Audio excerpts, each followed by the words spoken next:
traditions after you. Hey here guys, at Churchill Downs. I'm They've Fancy, been doing this and only you're since watching the Good Wives 2018. It is Network. time for the official. Today we celebrate 150 years of Kentucky Derby tradition. The colors, the pageantry, the horses, and of course, the world's finest bourbon, Woodford Reserve. So whether you're celebrating at home or in London or Atlanta, we are all Kentuckians. So please join Woodford Reserve as we raise a glass and toast to the best of Kentucky on Kentucky's best day. Cheers.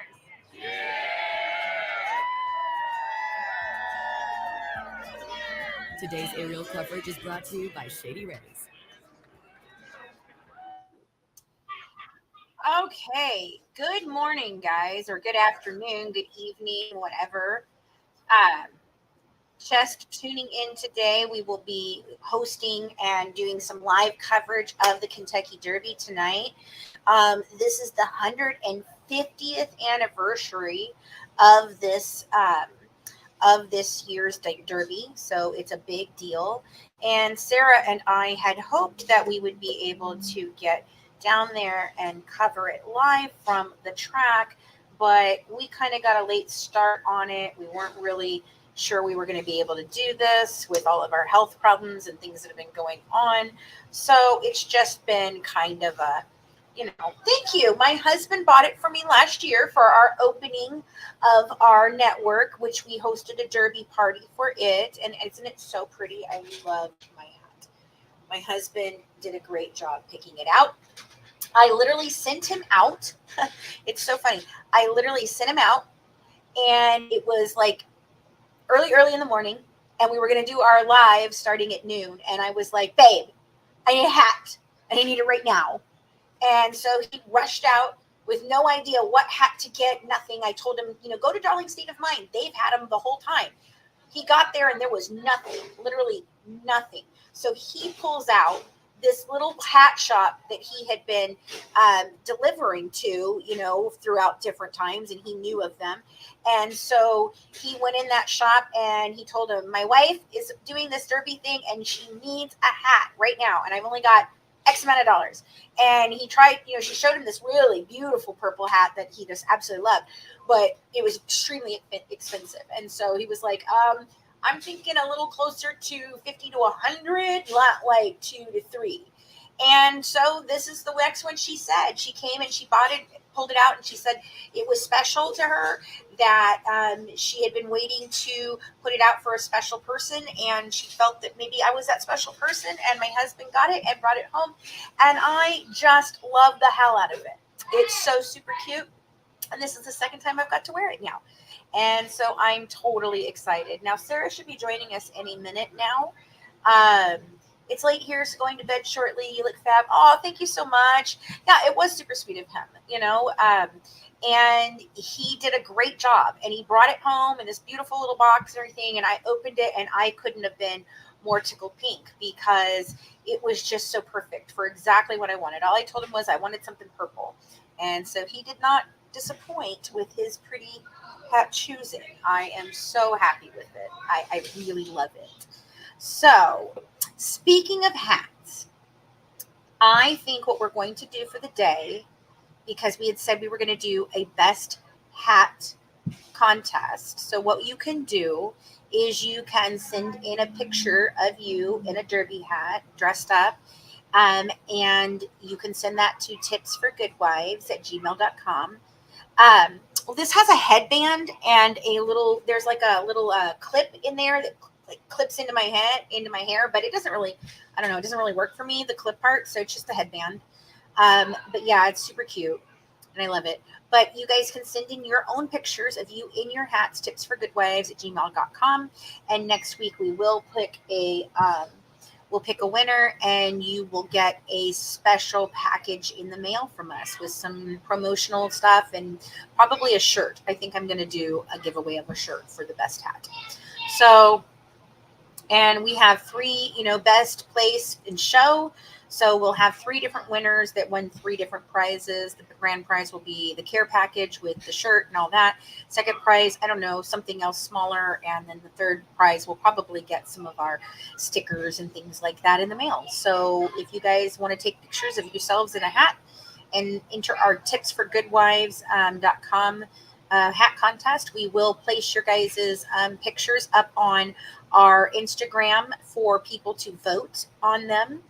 And when we, and then next Friday, we will announce a winner on our Friday Dipsy Dump of the week. Last night's Dipsy Dump of the week was pretty fucking eventful. Wow. Just wow. I'm going to figure out where Sarah is. Last night, Gypsy Rose came into my live to start trash. And it didn't go so very well. I don't think she thought it was going to go the way it did. I said some things. I said some things. And I meant the things I said. And I'd say them again if you hand me a mic. I ain't ashamed of what I said last night. I'm not ashamed of anything I've ever said ever. Even if it was wrong. You show it to me, I might apologize for it. But at the time, let me tell you something. I said what I said. And I meant that shit. Because in the time period that it was said, it was true and relevant. So, let me find out where Sarah is. So, have you guys been watching? Well, it's on a replay, Bellfire. It's on a replay and it's everywhere. Of course, they had it up.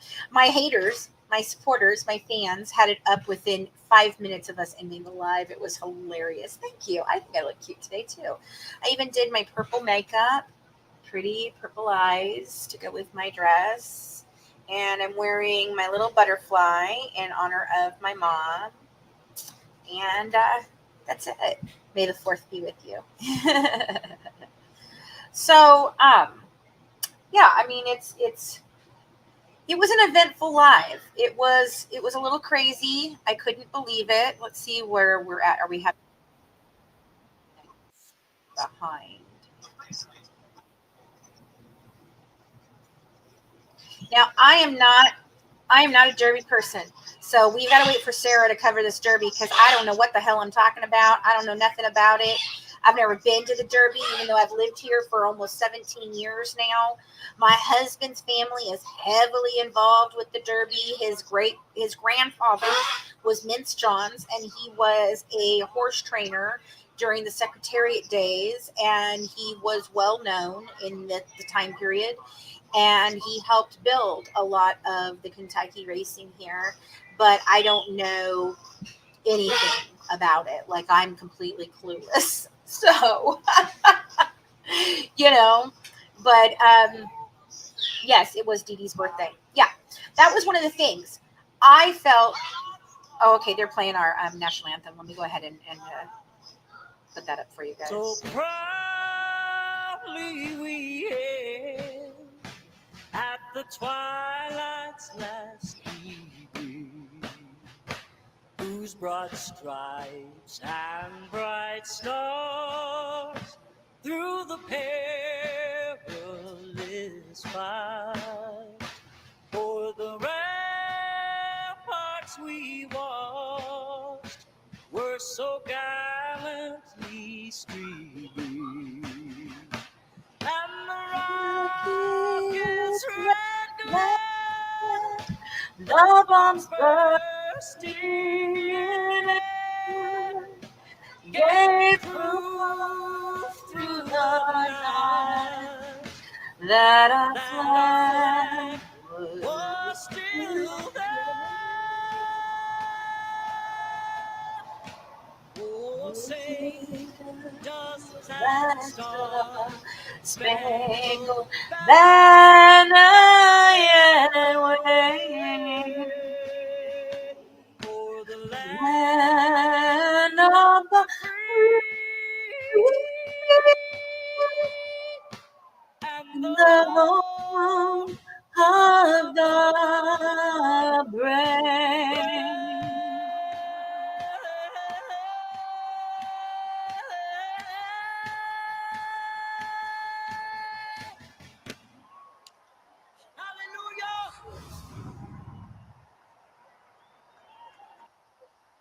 Wow, that was pretty. So, oh, thank you. I'm one sassy lady and very chic. You so suit the style. You remind me of the beautiful old Hollywood film stars such as Judy Garland, Betty Davis, Marilyn Monroe, and I adore them. Girl, you got style. Thank you. You know what's really funny about that? So I just got connected with my birth family this last year. I told you God really worked on my heart last year. He took everybody out that was bad. He put everybody in that would be good. And that was the end of it. So what's really funny about that, though, is my sister on my father's side. So I went from being an only child to having 7 siblings. Um, 5 on my dad's side and 2 on my mother's side, and we may think there might be more on my dad's side because dad got around. But we found out that I'm actually related to Shirley Temple. And I was like, wow, I used to look like her when I was little. I used to have the ringlets and the curls, and I always used to tell my mom I looked like her. And it was so funny. Okay, Sarah says she'll be here about 5:30. So 15 more minutes, you guys get me, and then Sarah will show up here. Um, so, um, but yeah, and so I'm actually related to Shirley Temple Black, and I thought that was really freaking cool because I just adore her. I have always loved Judy Garland. She is one of my absolute all-time favorites. Betty Davis, Marilyn Monroe. You're right. I love all of those people, you know.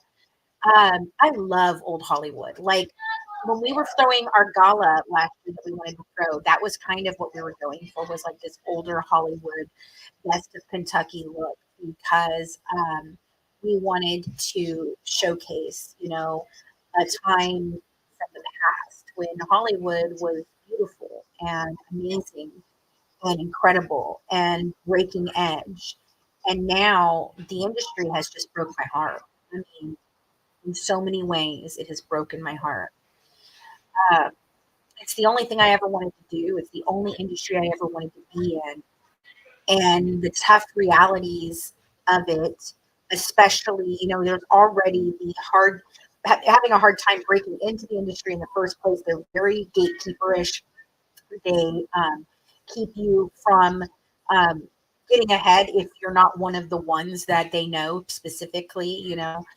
So I really was upset about that for years. And then to find out all of the moral stuff and the issues and how they've really treated children and women in this industry is just deplorable. And I am really, I don't want to be associated with this industry anymore. It's heartbreaking. And like, I could have sold my project a million times over, several of them, but I just won't do it because I'm not going to take a chance on selling it to people that are going to tell a story that I didn't tell. You know, that are going to continue on with the nonsense of lies and what the media promotes as truth out there in many different cases, not just Gypsy Rose. There is no more truth in journalism. My husband said it the other day. They passed the law in 2010 where they don't have to have truth in journalism anymore. And that's scary to me.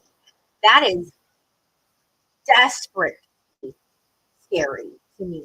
Like, our rights are going away left and right, and people don't even realize it. That's a First Amendment speech right, you know? And I'm so upset by how our world is right now. Like, I don't recognize the world we're in today. I don't know. How are you all feeling about it?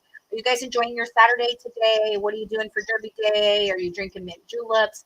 And what's going on with you today? You know, I'm trying to build something new outside of Hollywood that gives creators that would never get a chance in Hollywood to have a place to come and create good quality content for people to be able to see on a mass level. And I'm hoping that I can create almost like a new Hollywood, a place where people are truthful and honest and morals are important. Thank you, Marguerite. I appreciate it. I really worked hard today to look pretty. So, and like I said, this is a hat that my husband got me last year. It's just super cute. I absolutely love it. So, So they're gearing up for a race right now, from what I can tell on Peacock. I will be streaming it here and on and off as they go through the races and everything. Now, man, remember, I'm not a Derby person, so I don't know nothing about it. We got to wait for Sarah to show up to tell you more about the Derby, because I don't know shit from Shanola about the Derby. So, okay. This world is all about selfishness. Sad. Only one side of the story is allowed without any research being done. I agree, Alicia. That's the thing. Is like it's like we no longer care about truth. We only care about the things that make us feel good, and that is demonic. That is the devil's work. That is not good. I don't care what you believe in. That's bad juju. Okay, if all we care about is the sensational story, the sex, the drugs, the alcohol, the murder, the things that are the bad parts of everything, and we don't care about the truth anymore. We don't care about reporting facts based on the case or whatever it is that we're reporting on. Then what are we even doing? We're watching nonsense, and I'm so not about nonsense. I just won't participate in the nonsense.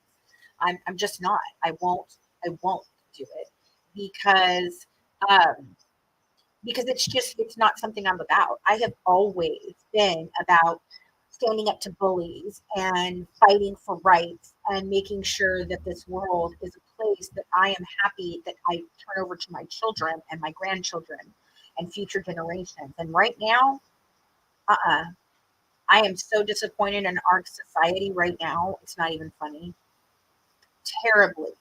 Okay, so here, we've got a race going on, I guess. So let me go ahead. Oh no, they're just showing. Okay, so here's some different ones that they've shown and run today already. Going over to the inside rail, well back. The rider, Tyler Gaffleone, bides his time early and then circles the field. And here he comes with his late run, running down just a touch. So he does a few things wrong. He kind of leans in his races, but I think he's learning. And if he gets any better, he's going to get fierce just all he wants late in the race. And here's a good example of how he leans in a little bit. You see the strong left-handed whip by Tyler Gaffleone to try to keep him straight, but yet he continues to sort of angle over to the inside. It doesn't seem to stop his forward momentum, though. There's nothing that a trainer can do about that. Chad Brown, even one of the best in the business, right? Chad was the national champion trainer for 4 years in a row, 2016 to 2019. He's a surefire Hall of Famer. He's won 18 Breeders' Cup races. He's never won a Kentucky Derby. He's only had 7 starters. He'll be in the Hall of Fame whether he wins a Derby or not. But ask him the one race, like any trainer, that he wants to win the most, it would be this one, and this is his best shot.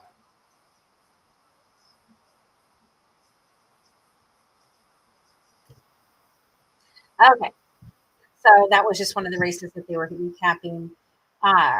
Yeah, exactly. Just like how media always rips corporate conspiracy apart to try to make her look crazy. Well, Alicia, I am really concerned about Britney Spears, to be honest with you. I'm concerned that they've pushed her to this level of insanity that we are seeing right now. I truly believe that she is not okay. I watch her Instagram quite a bit, and I am very highly concerned. I've met the Spears family in person. I'm not fond of the mother. I'm not fond of her sister, Jamie Lynn. That's where I met them. I was on one of their sets. I think it was, I don't know whichever one Jamie Lynn did. I know it's on Zoe 101. I don't know. It was one of them. I was on one of the sets with them one time, and it was a wedding that was happening. I don't remember what the wedding was, but it was their old wedding guests. And I remember meeting and talking because the mothers, of these children hang out in the same area as background. And so we got to talk with them, and everything. And I met Jamie's mother. I can't think of her name right now. That's how little I like her. Like the Grand British National that we have over here. Yes, it is. It is. It's very, very much pomp and circumstance and lots of things. Everybody gets dressed up. We have drinks. We do the thing. It's a big event. In fact, I thought it was really strange that they give them Friday off, and like all of the businesses around here, like lots of them, will close down and give everybody Friday off for the Oaks. And I was like, wait, you're what? You're not going to work because there's a horse race? What? Huh? So it's totally weird. I would have tend to believe that as well, but I believe a lot of it has to do with all the medications that they made her take when she didn't need it. Yes. Okay. Yeah, I agree with that. I agree with that, Alicia, but something's wrong now. And while I don't agree with her being in a conservatorship, there definitely needs to be something. Somebody needs to be taking care of that poor girl. Someone needs to be watching out for her best interest because nobody has to date. Not a single one of them. Not her husbands, not her parents, not her managers, not her agents, not her, production company or any of those things. Nobody has looked out for her, not one little bit, not one little bit. Britney was, she had no choices in the matter. And if you want to sit and talk about somebody who was abused, you can look at Britney freaking Spears. That is a child star who was forced to perform, play roles, do different things, and all of her money was taken from her for doing that, and all she's ever been was a cash cow. Exactly. Exactly. And so that's what we're watching is the fallout of the ramifications of their actions and what they did to her. And she's messed up, just like Amanda Bynes now. They ran that poor girl into the ringer, through the ringer into the ground by just completely abusing her to just insane levels. And here we have Gypsy Rose over here screaming abuse when it was never abuse. I can prove it was never abuse. And I, for one, allegedly, in my opinion, for entertainment and education purposes only, I do not believe that she was abused in any way, shape, or form. In fact, I believe her statements about her mother being her best friend and giving her everything she ever wanted, taking her on trips, supplying her with everything and anything she wanted for clothes-wise, for toys, for trips, for celebrity meet and greets, for concerts, for houses, for cars. She gave that girl anything and everything that girl would ever freaking want. And then she became a woman who committed murder for dick. I said it last night. She murdered her mama for dick. And that's the truth. And she did get her dollar's worth. Yep. Oh, I know. I've always been interested in Corey Feldman's story. The Coreys have tried to tell us about Hollywood since the 80s, and nobody freaking listened and called them all crazy. But I knew it. I knew they were telling the truth. I just knew it. I knew it. Corey had too much information and too many details and too many coincidences for him to be lying, and it's not like celebrity child stars haven't tried to tell us forever and ever and ever and ever. It's one of the reasons why my mother did not want me to be a child star. She was very, very, very adamant about it. And she told me, I can't, you can go do whatever you want to do when you are 18 years old, but until you live here, I'm not taking you to LA. We're not doing all of that. I don't want to do that. I want you to live a normal life, even though I wasn't normal. I lived a more normal life than I would have had I become a child celebrity. And, I'm thankful even that at 20, 21, 22, I had my daughter at 21. I turned 22 the year after, or the month after she was born. And I think that was God's way of keeping me off a bad path, of falling into a trap of what all these other kids do, because I was angry at the world at that time. I was mad with my mother. I could have really gone down a bad, horrible path. Instead, I became a mom and got married, and I grew up. I think P. Diddy's going to take down all of them. I think P. Diddy has turned state's evidence. That's my opinion.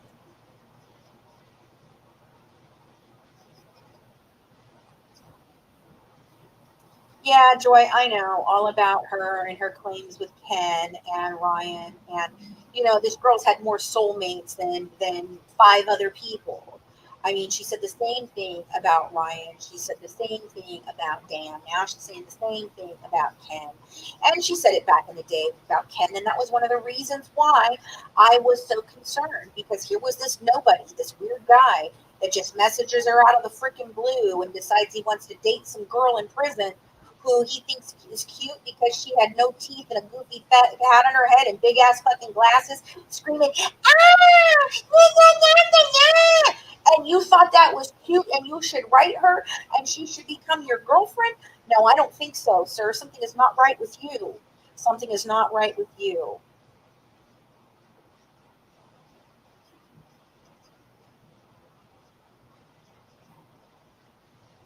I mean, I think that if you have a child in the industry, you as a parent, your duty is to, while they're doing what they love and what they say they want to do, and have this profession that is designed for adults that children are highly featured in, then I feel like it is the parents' responsibility to ensure that their children are protected.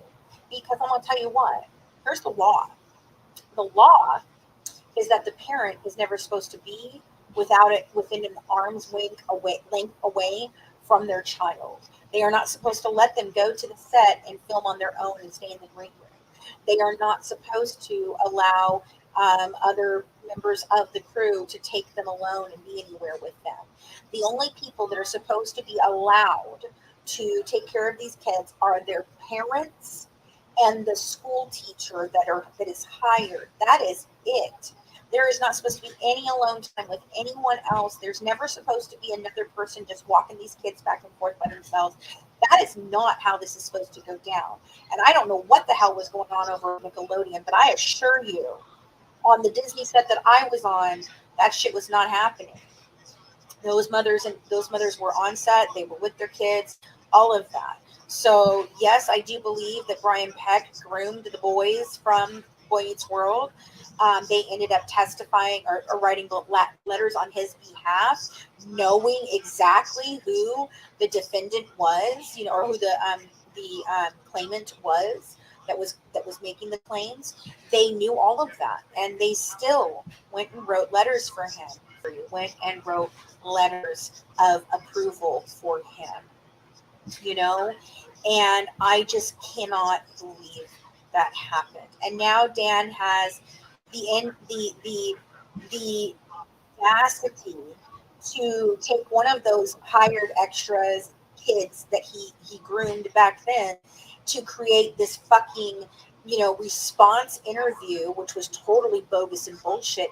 And now he thinks he's going to sue the producers of Quiet on the Set. And I would, for one, very much like to see how that's going to go down, because that's a really hard thing to prove. What he's alleging, what he's trying to state. Let me tell you, defamation is not an easy case, folks. Defamation and slander and libel, there are very hard criteria for proving those. One of them has to be specifically that you have been financially burdened by the antics of those people, and it has to be untrue. It is minimal at best. Outlining just history, they have a certain amount of hours that they are supposed to complete on set every single day. A lot of them come with work from their own schools that they attend when they're not on set. Like Urkel, for instance, Steve Urkel. Jaleel White, I met Jaleel many times because our choir through high school had a thing with them. So we went down to Pasadena and we would stay at their houses, and then we went to Universal Studios and we performed. And we performed their competition. It was a lot of fun. We did all that. So I met Jaleel White, and he goes to a regular school, like a regular student. But when he's on set, he takes all of his work with him, and then the school teacher that's on there is supposed to help him understand it, navigate it, fix it, turn it in, all of that. Oh, we've got another race going, I guess. Hold on. Make their way around that turn to the backstretch. Never surprised if through up top and in the clear by 2.5 lengths. Program trading and naval power heads apart second and third. Anglophile is in between integration and cellist. They're in the line and they're 4 lengths to the front. Far Bridge is after that, then Siege of Boston. No hurry yet from I'm Very Busy. Ron Ortiz Jr. not keeping busy on him yet. In fact, he's been passed at the back of the pack by Webslicker as they continue through a 49.51 half mile. Into the turn, the pace has not been fast. It's been set by Never Surprised, and he's isolated here. In front by 2, Naval Power continues to chase in second. Meanwhile, I'm Very Busy is still last as they make their way around the far turn. Now he's beginning to move. He's picking off horses one by one, and he's sweeping up on the far outside. Let's see if Arad Ortiz can time this right. He's letting him loose. He's fourth now, and he's rolling up on the far outside. Here comes I'm Very Busy down the center of the course. Naval Power to catch. Web Slinger on the outside. I'm Very Busy now, starting to leg weary. Here comes Farbridge on the far outside. Naval Power, and now coming up the rail is Program Trading. Program Trading, Naval Power. Oh, maybe Program Trading. Naval Power was right there. Then Integration hit Web Slinger.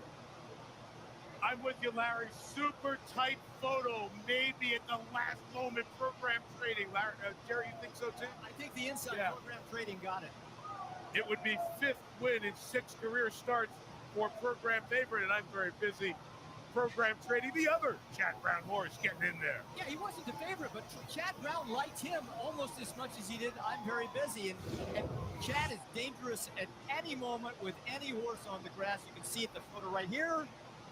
Oh, man. That's a tough angle. Super close. Oh, 5 touchdown first. Here we go. This is going to be a better one. The little shutter cam slow-mo here. It sure looked to the naked eye like it was inside, but right here it is dead close.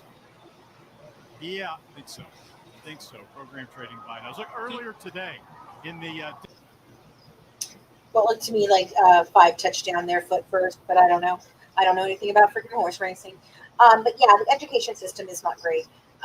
Joy, you're right. When she was on the beach, she was talking in a childish and exaggerating way, like how she would in the interviews with her mom. I noticed that too. In fact, she just seemed extremely immature on this press tour. You know, that whole thing in the pink dress and twirling around and doing it as I've got you wrapped around my finger. Girl, read the fucking room. That ain't the fucking one for you to put out there right now. That's not going to help you. You just, where are your people? Do you not have a single fucking person helping you through any of this? What is wrong with you? Why have you not hired a real PR person? Why are you guys doing this the way you're doing it? You're stupid. Completely stupid in the manner that you're behaving. Hold on a second. I've got a phone call from my husband.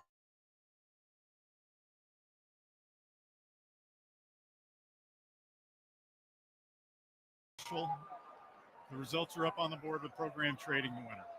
And Naval Power second. So Baya knows Program Trading for the moment. We'll get the official photo. Web Slinger was third. Integration, by the way, charging for fourth and Farbridge after that. An exciting race, as we always talk about. Turf racing is just the best to watch, especially on a big stakes day. And this horse, Program Trading, now has 6 lifetime starts and 5 wins. He is really on the upswing. I thought I'm Very Busy was the best of this country's turf horses, and now this horse just beat him on the up and up. But he's got a good resume as well. I mean, yes. He's no slouch. Everything Chad Brown walks over could be favored at any time.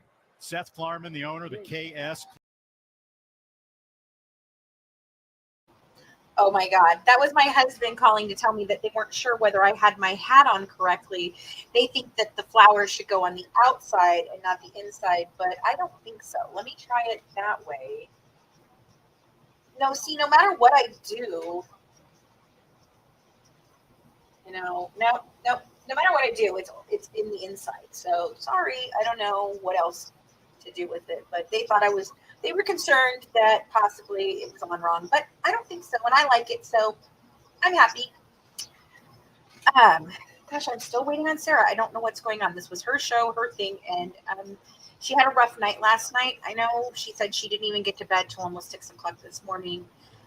She was having a lot of health issues last night, but she wanted to do this today. So we are here, and we'll be covering this throughout the night as we can, and we'll be talking about anything that we can think of that you guys want to talk about while you're here with us for the next couple of hours, enjoying the Derby. So yeah, but I did. I mean, I felt like that whole thing with her on the beach. First of all, let me explain something to you. I believe that is 100% false. She has been on beaches, I'm sure. She lived in Slidell. There are beaches there. She also got gifted to her a trip while she was in Slidell. It's in the newspaper, and it's much. Okay, this is interesting. This article reads almost exactly like what she and he say when they end up in Louisiana, I mean in Missouri, with the new Habitat House. It's almost word for word the exact same. The exact same thing. I'm looking for the article right now, but of course, I have 95,000 things in here. But guys, if you have any questions, just start asking questions. If you want to jump up in the box, I have put an invite for you here. You can come up in the box and chat with me about anything and everything. So if you want to do that, you're more than welcome to. I'm trying to find the stupid article so I can show it to you guys. It was featured. That article was shown in my A&E special, Killer Cases, Season 1, Episode 6. That article was shown in there, but it's a newspaper article that Chrissy handed me, guys, just handed it to me when I was sitting in her living room. And I found it to be rather interesting when I started reading it again. Let me find it here. I got so much in here in this one big tub that I lose everything. I got the article from Buzzsprout.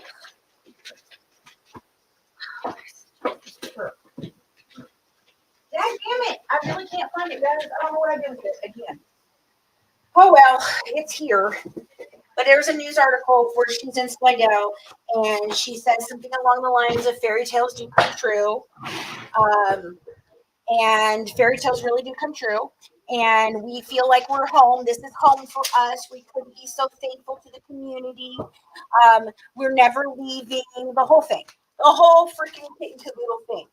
Everything you heard her say in Missouri when she was talking about the freaking house, every single thing that you heard her say is something she said in this article herself, not just Dee, herself in this article from Slidell.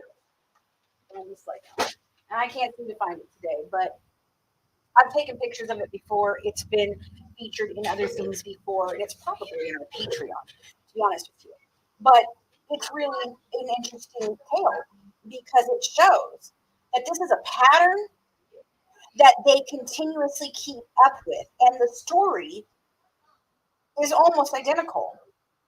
And so, in a normal Munchausen by proxy medical child abuse case, you see moms who doctor shop and pharmacy shop, right? That's what we were led to believe. There is no doctor shopping and pharmacy shopping.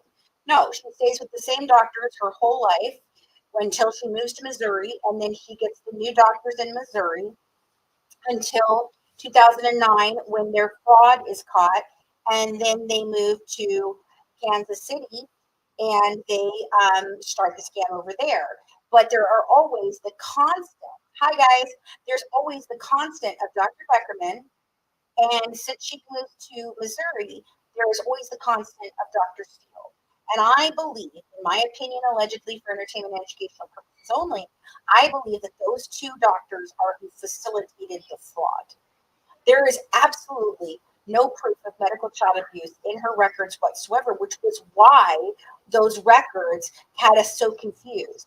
Because Colleen and I and Christina and the other nurses would read them and be like, okay, but that seems like this, and this. And then the next thing we know, that's not the thing that's happening. Or it would be something else different in the story. The stories kept changing, but the records weren't changing. And that was what our hardest problem was, is we were looking at the records looking for what the hell did these doctors do, when truthfully, we should have been looking at the records going, what actually happened here? There was a difference in how we looked at the records. And once we got out of the way of looking to see how do we go after these horrible, awful, evil doctors, and really looking at what actually happened. What did they actually do? What did they bill for? What were the problems? And then finding this chromosome disorder, the 1Q21.1, it literally put it all into place for us. And the medical records began to be something completely different than we ever thought that they were. And the thing is they're paramount in establishing the timeline for things and debunking these stories that these people are telling, because the records don't correlate. They don't align with anything they're saying ever. Can she be tried for first degree since she can't be retried? No, she can't. No, because that's the whole thing. They charged them with first degree in the first place, then they pled it down. She took her plea, and she got second degree, and he still got first. What they can get her on is they can still get her on some of the medical fraud, I do believe. They can also get her on federal charges for mailing the murder weapon across state lines knowingly. There's other federal charges that she has violated if the feds would get involved. I don't understand why Medicaid has not gone after her. I do not understand why the insurance companies have not gone after her. I don't understand why there was never any fraud charges. It's not even included in her plea deal. Generally, if they are throwing something out, it's part of your plea deal and it's listed there as such. There's no mention of the fraud in there at all. Not a single mention of it. It's pretty fucking crazy to me. And it's just horrible. Well, some of them are on YouTube and Reddit, but not mine. Mine are not out there. Mine are in my Patreon. And then we have put out probably 5 or 6 actual records. 5 or 6 actual records that we put out publicly for everyone to see, proving the chromosome disorder.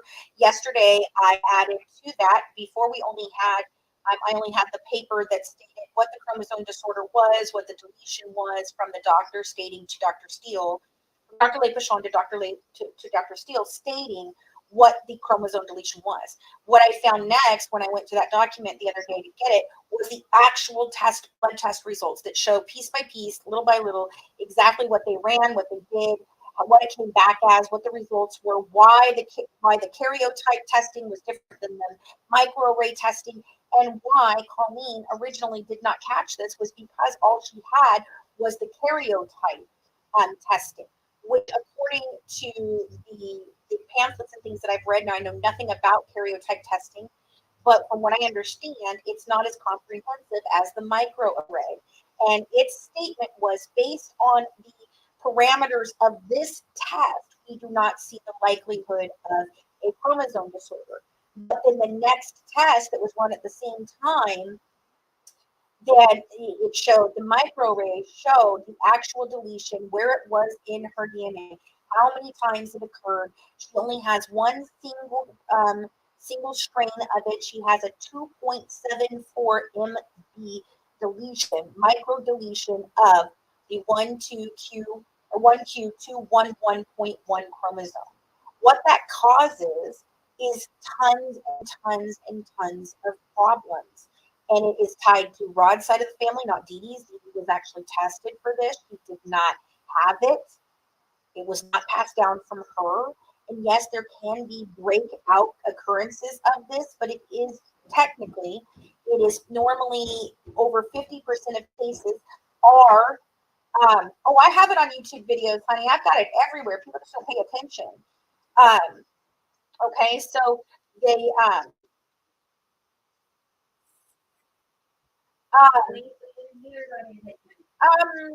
guess he's fine. Yeah, okay. So, she did not have this microarray, so she did not have the full results. And these results show exactly what we've known. You know, we wondered, why all the eye surgeries? Why all the ear infections? Why are her legs showing, while not atrophied, they did have some amount of atrophy, and they had muscle weakness the whole time.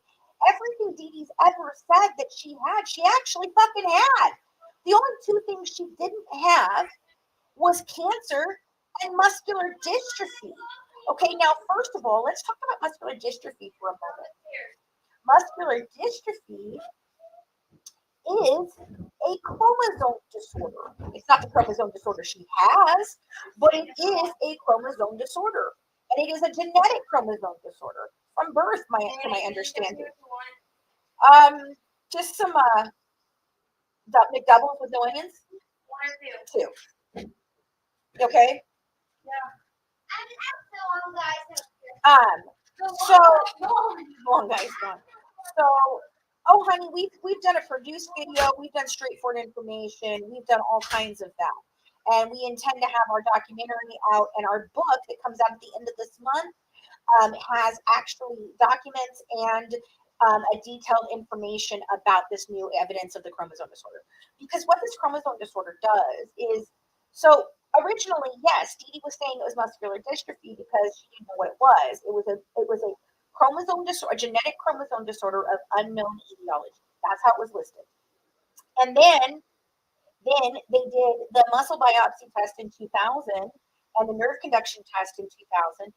Or I'm sorry, they did the nerve conduction test in 2000, and then in January of 2001, they did the muscle biopsy. It came back as it was absolutely, positively not muscular dystrophy.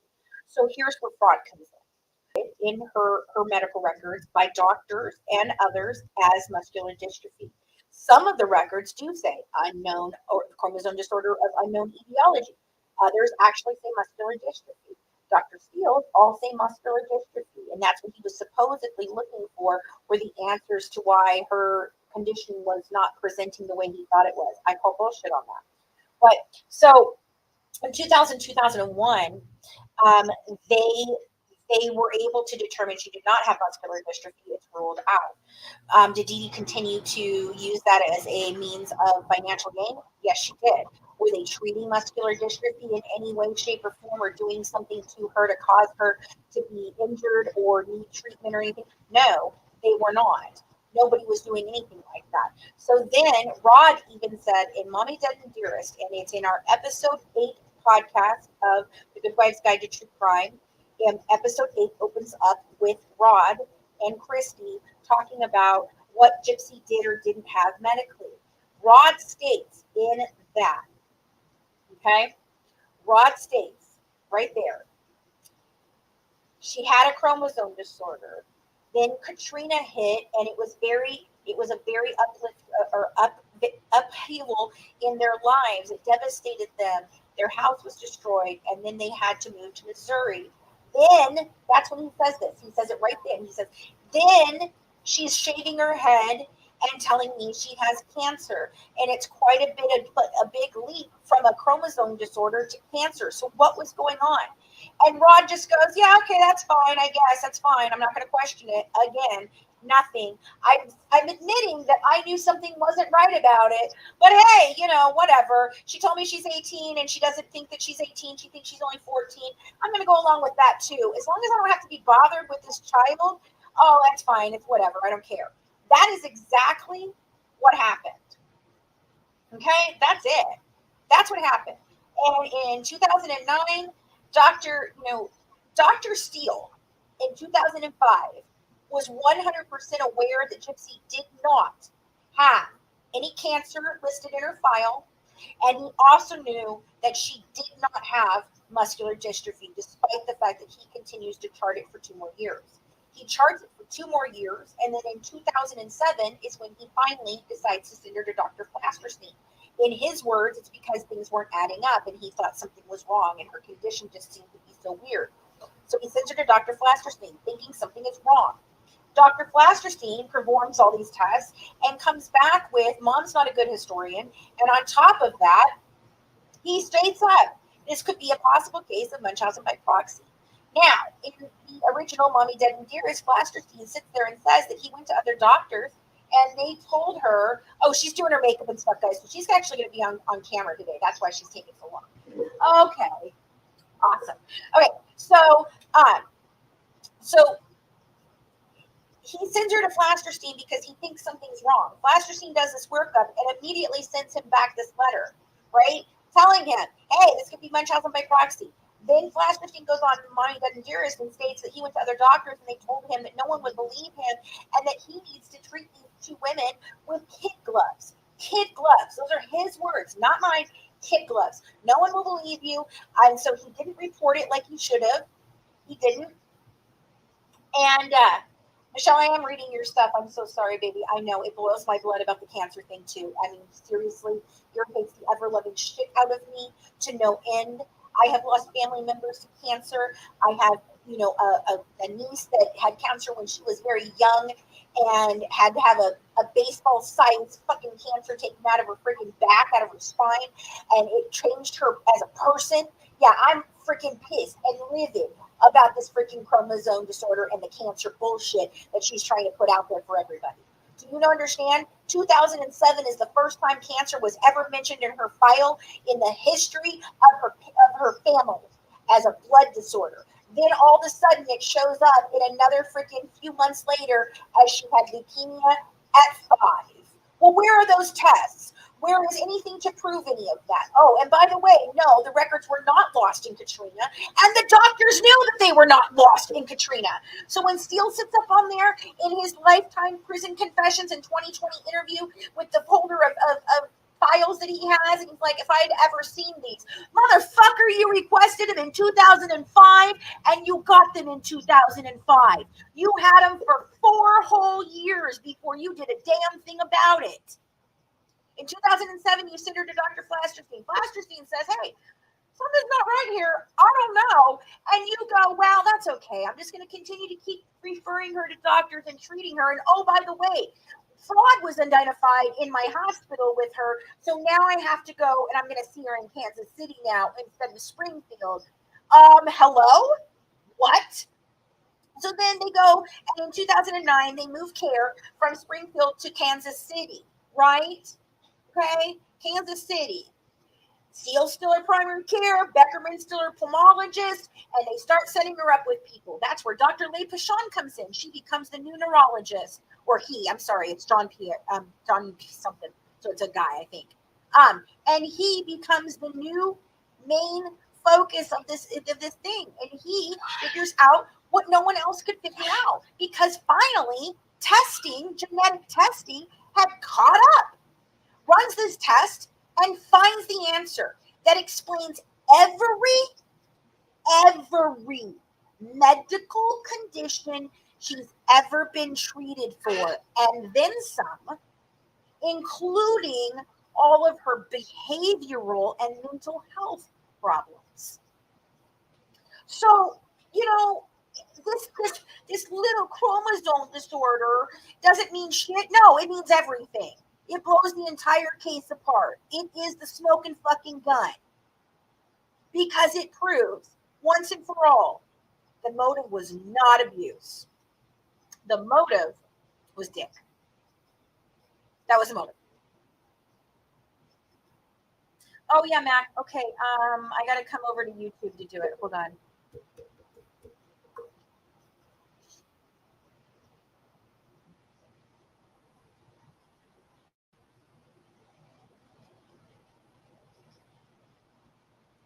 All right. Go to my view your channel. There we go. Okay. And then let me go here. So yeah, last night she came in my live and she rattled me for about 5 whole fucking seconds. And I told her hold on, as moderator. Yeah, I basically told her she could, go on her merry way. And I told her she looked fat in her dress, and I told her she looked slutty in her dress. And maybe I shouldn't have said that, but I really don't care, to be honest with you. I mean, she says horrible, hideous lies about me, and you asked the public if you looked fat in that dress. Yes, honey, you looked fat in your Dollar General dress. And it didn't do you any favors of making you look like an innocent person in all of this. No, it made you look like the adulterer you are. Yep. The adulterer, conning, lying, murderer that you are. That's exactly what that dress looked like for you. Yep, it was all to keep Dee Dee from bogging her down with her illness. I agree. The man I'm posting is not even the right age. I did post the right Dan. You're bullshit, stink, go away. You're just here to harass and bother people. So what causes the chromosome disorder? They don't know what causes the chromosome disorder. It is a genetic, rare chromosome disorder. But it's just a deletion of a specific part of her her DNA. Do you think DA is covering everything up? Yes, I do. I think they swept a lot of fraud, a lot of bullshit, a lot of things in their town under the rug with Gypsy Rose Blanchard and threw the book at Nicholas. I absolutely do believe that. Yes, 100%. 100%. Yes. Oh, yeah, she's a parolee, too. She needs reminding of that. Her parole officer can't seem to understand that she's a parolee, a murdering parolee at that. I know. The best place for information about the 1Q21.1, Rosie, is really rarechromo.org. If you go to rarechromo.org, they detail all the different rare chromosomes disorders, and make sure that you include, though, that it is a microdeletion, because they can have duplication and triplication, and it causes other problems. For instance, Gypsy, because of her chromosome disorder, has microcephaly, which is a small head, right? Pinhead. And if you look at her in that picture where she's sitting in the sink that everybody has seen, you can literally see the top of the back of her head is shaped like a cone, because that's part of her disorder. And it's part of Mia's disorder. But Mia has a much milder form, you can tell. And she wears a shit ton of makeup to cover it up. Oh, she meant 5 p.m. her time. Oh, well, that's fine. You got 2 more minutes, Sarah. So it's really, it's a very interesting, rare disorder. The close eyes, yes, the cone-shaped head, the anteater type face, which is this triangular shape that's very pronounced that they have. Mia has it. Nicolette has it. Dylan has it. All 4 of the children of Rod have that shape of their face. And you can see it. Now, Dylan, you don't see it as much because Dylan covers all this right here with a beard mostly. But if you look at him in his pictures when he's young, Sarah sent me one yesterday that I was looking at, and I was like, oh my God, yes, you could totally see it. Oh, yeah, I get it. I know you are. I was just trying to give you a great place to refer people to if they're asking for, a legitimate site that explains all of this in detail. This is a huge discovery, and once this is made, once this becomes known to the public better, I really, really believe that this is going to break this case open. I think it changes the whole thing. It changes everything we think we know about this case. Everything. Thank you so much for sharing it out there and getting it out. It does explain a lot of her behaviors too. It really does. And it makes me so mad that she can just sit up on there and talk all about her mom having schizophrenia and bipolar and Munchausen by proxy when her mother was diagnosed with absolutely jack shit nothing. I'm not saying her mom didn't have problems. I'm not saying she might not have been crazy in the head. I don't know, because I don't have any accurate stories about your mother, thankfully, thanks to you. But, honey, everything. And all your mama did was fleece people for money so she could give you a better life. And then you fucking turned around and murdered her. Because what? Because you want a dick and you didn't want to take care of her anymore? I mean, that's the two options that you have. You literally said it in your prison confessions conversation interview. What if she lived to be 70? I didn't want to take care of her that long. Nice. You didn't want to take care of the mom who took care of you your whole life for however long that she needed. Good kid you are there. That's a good way to take care of your best friend.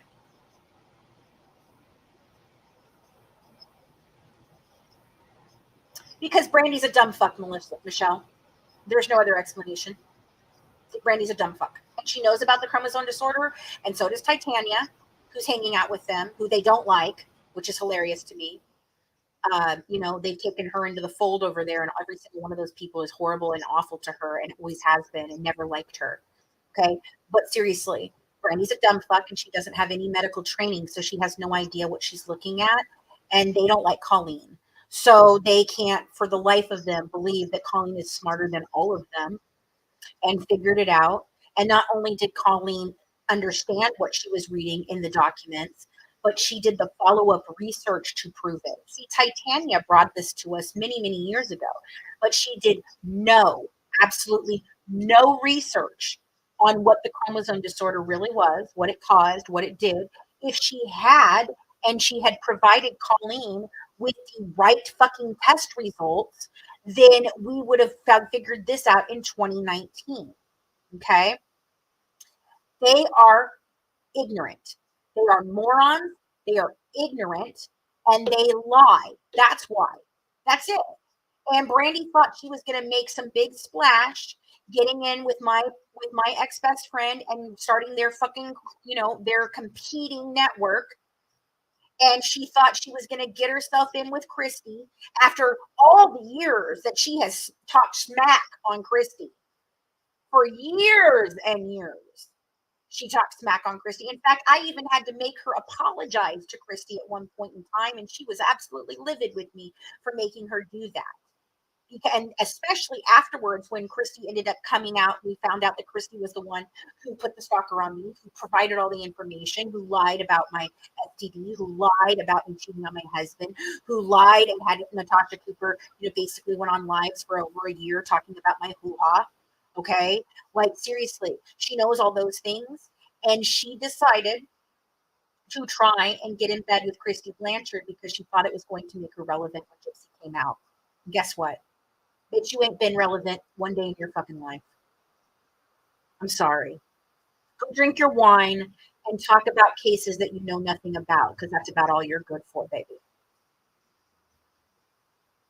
that answer your question, Michelle? I think that answered your question. Yeah. Okay. Yes, spoiled. Very spoiled. Very spoiled. She even admits that she was spoiled. She told Nick in text messages, I'm really spoiled. And then she proceeded to throw out all those designer clothes and get rid of them so that they wouldn't be there, so they would have no indication that she ever lived as an adult. Yes, they are just trying to cause mischief and mayhem. Oh, here's another. Here, hold on. Now he's completely Got out another of race position, going. and he ran horrible that day. Now he comes back and wins the Breeders' Cup Juvenile, and then a first race this year in the Holy Bowl, the same thing. He misbehaves in the gate. He gets away a step slow and gets banged around, ping pong between horses. He ran third, but it was a disappointing third. Then he comes back in the Florida Derby, and he has a great trip. He stands well. Okay, so those are just old races pre-qualifying up to the Derby. Yeah, they are. They're just trying to distract. You know what I thought was really funny today? It just dawned on me. Like, seriously, just dawned on me. Okay, Brandy has no original thought in Brandy's head. She has none. Neither does Tori. They all take from me. They steal their thoughts from me. They had to take my freaking logo. She couldn't come up with her own logo. They had to take my idea for the network that I fostered, that I put together, that I created the client list for, that I created all the documents for, did all the research on, did everything with it. They did nothing, stood by, writing my dick to clout, trying to at least. And then they stole that too. Then, hilarious, the very first video that her and Tori do to go out into the world and say that I am defaming them and slandering them by stating nothing more than you stole my company and my logo. They decide to do a whole 3-hour freaking live that they say is not bullying, not harassing, not making fun of me. Meanwhile, the whole time they are. And they decide that the name of it is called It's All a Distraction. Really? That's funny, because a week before you freaking decided to do that live, I announced the new name of our book. It's All a Distraction, our 7-year investigation into the life, the crimes, and the murder of Dee Dee Blanchard. So you stole that too. You couldn't even come up with your own fucking title for a freaking show to bash the shit out of me and tell everybody how they are wrong in believing me that you stole my logo, my company, and now my fucking book title. Right. That didn't happen. None of those things happened. You're right, Brandy. None of those things happened. Meanwhile, you just proved your own fucking. The fact that they telling themselves so married often drives me absolutely nuts. I can't understand it. For the love of God, I've just never seen such fucking dumb fuck people in my life. It's astounding. So Gypsy was harassing me yesterday on her freaking mother's birthday on a live. Yeah, that's how she chose to honor her mother's birthday. The day before her mother's birthday, while she was, in freaking California on a vacation, living her best fucking life, she felt the need to go and harass her soon-to-be ex-husband about Pixie and calling him out and saying that he's now, how dare you give her up to another family?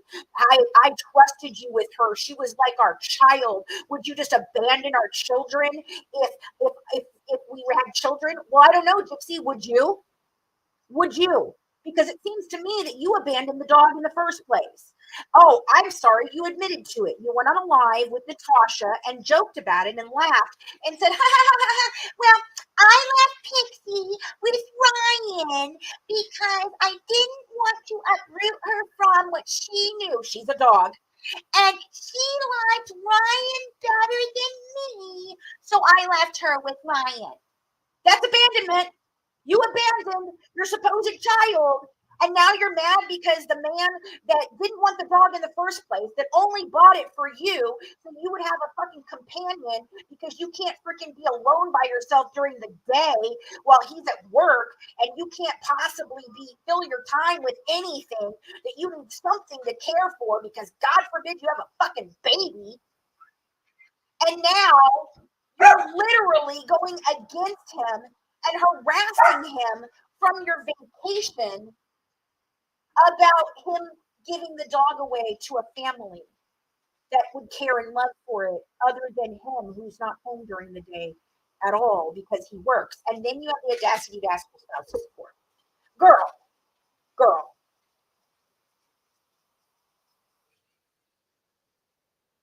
Ew. I mean, and then you decide as you're boarding a flight home from California that you have to pop into my live because I announced it earlier in the day to harass and stalk me. Meanwhile, you're freaking claiming that you need a restraining order against me. Okay. Yeah. What? Oh.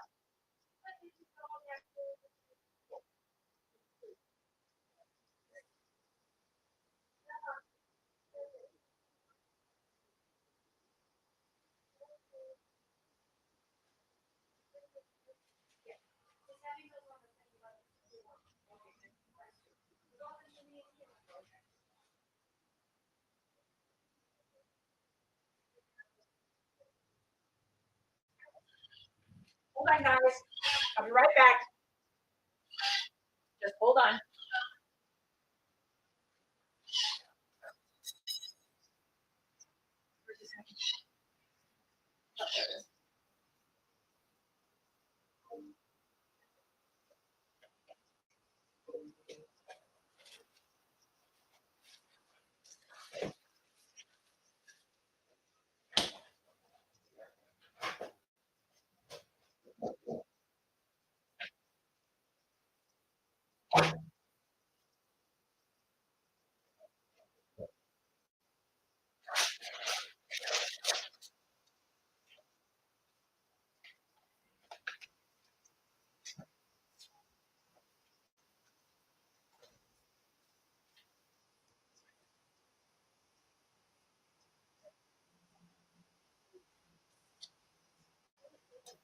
I know.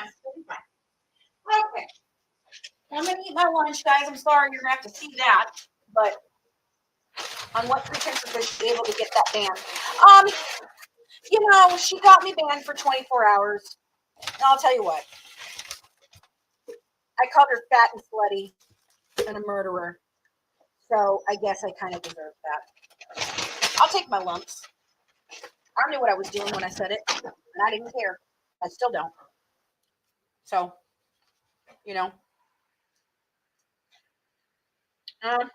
Lainey yesterday, she tried to cause a bunch of havoc in my live on her mama's birthday. While she was traveling home from California. she felt the need to come into my life and start nonsense with me on her mother's birthday. You know,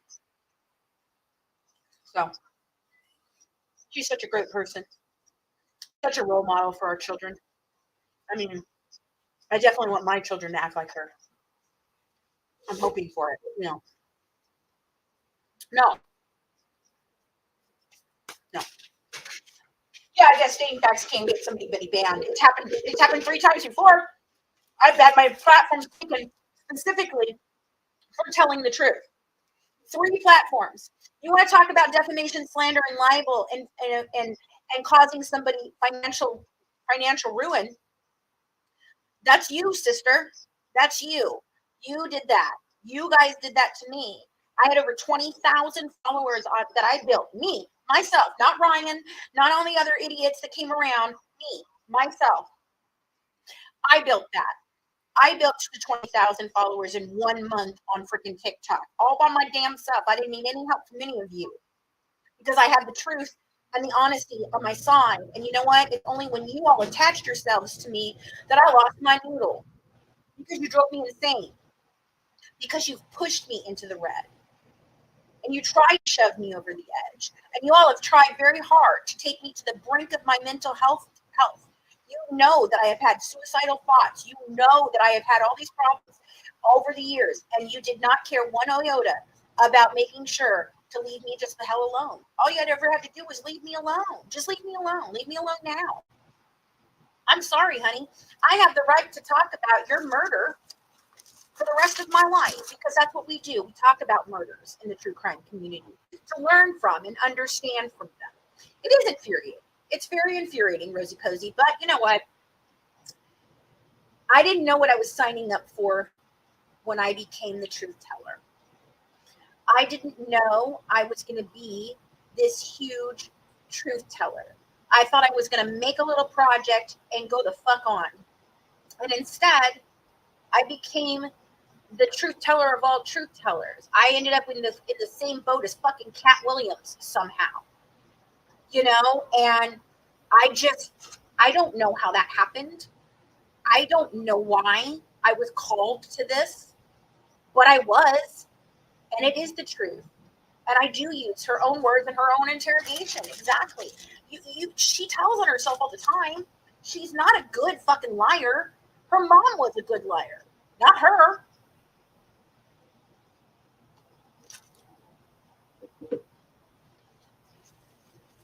Right.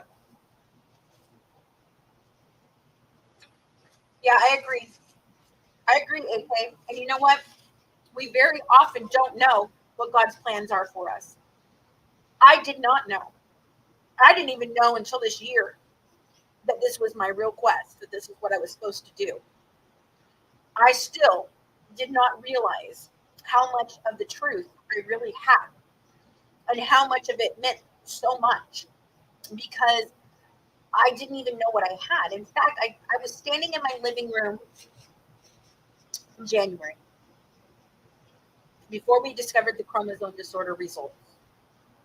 And I kept saying to Sarah, my daughter, not Cat, I kept telling her, I feel like we're missing something so big and it's smacking us in the face right now.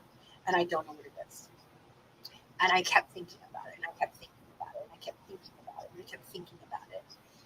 And that was what led me to continue to look, you know, and to understand. All I've ever wanted to do was understand the case. You know, that's why we called all the different, professionals and all the different experts in Munchausen by proxy. That's why we talked to every single one of them, because we knew something just wasn't right. I'm just telling you, I just knew all the time. The whole time I'm looking at it, I'm going, no, something about this doesn't make any sense to me, and I don't know what it is. And it's not just the craziness of the case. It was blaringly at me going, no. We have it all wrong. We have it all wrong. I just didn't know what we had wrong, and I didn't know how wrong we had it until that chromosome disorder. And Brandy can sit up in there, and Kendall can sit up there and say all they want about how irrelevant it is. Neither one of them have ever seen it, nor do they fucking read it, nor do they know what it is. So how can you sit up in here and say you have no fucking something about something and tell people that it's irrelevant and it's not a big deal when you don't know shit from Shinola? That's ridiculous. And anyone who wants to subscribe to that bullshit is willfully ignorant.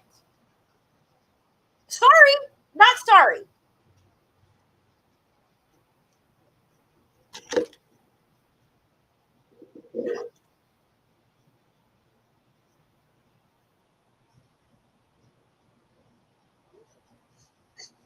So,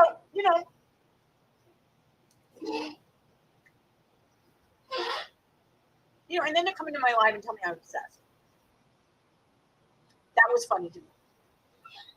And everybody's like, oh, she triggered you. She didn't trigger me. She pissed me off. She pissed me off. I'm still allowed to be pissed off. Feelings and emotions. I'm allowed to get angry. I'm allowed to say that I'm angry. I'm allowed to yell and scream about being angry. Okay? But what I don't want to do is lose myself in all of this. And that's what I did before. I lost myself. I forgot how to laugh. I forgot how to look at this and be critical about it. I forgot how absurd certain things were. I forgot it all. I forgot. I got so wrapped up in the abuse and the bullshit and the stalking and everything that they did to me that I lost it, and I lost sight of what I was supposed to be doing, and I lost sight of the case in itself. And you know what I have noticed is with my new group of moderators, Mac and Swanee and Sarah, we have Sarah coming in and helping and everything. It gave me the laughter back. I found myself again. And the funny thing is, in 49 years of my life, I can honestly say I don't remember a time where I was really, truly, and honestly happy. I've had happy things, but my life has been rather hard and tragic. And my friends, even before this, were like, I don't even know how you've survived everything you've survived and you're still standing and you're not fucking completely insane and a loony bin. And I'm like, I don't know. It's just what I do. It's just how I do it. It's just what I've always done. And I don't know how to fail. Like, I don't know how to fail. Even if I don't succeed, I don't know how to fail. I can't. So I keep going and trying and going and trying, because my mother taught me that as long as you never stop trying, then you don't actually fail. And so that's what I've been doing. So yeah, it's taken me 7 years to get this done, almost 8. So what? It was a lot of shit to get through. Y'all couldn't have done it. I'm telling you. Y'all wouldn't have had the fortitude to stand through all of this. Not just the bullying and the harassment and the stalking. Okay? I'm talking about just the sheer amount of research and investigation that it took for us to get the information that we have today. Yes, God bless the broken record. And I'm not mad that it took me this long to get something done, because if I had put anything out before this, it would have been an untruthful story, and I would have just been one of the other unreliable narrators in all of this. I would have sold a story that was half true, and I did not want to do that. I always wanted the truth. That's all I wanted. I just wanted to know how this all happened. What did we miss? How do we make sure this never happens again? How do we prevent this? How do we help other children? And I just stood firm in that, because to me, this was such a bigger story than Gypsy Rose and Nicholas Godejohn and Dee Dee Blanchard. It's a story that is huge. And truthfully, now knowing what I know, it goes much deeper than Dee Dee and Gypsy in their fraud. There's a lot more you all just don't know yet.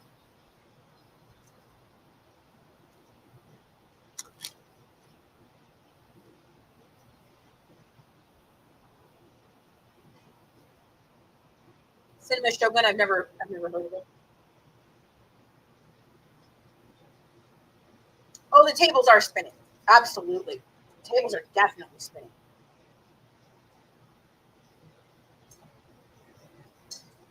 I really like this guy Pope on TikTok that's been kind of calling her out in a funny way. He did the whole nose buddy thing with her and everything. I really liked his commentary. It's funny. He's really funny about it. Yeah.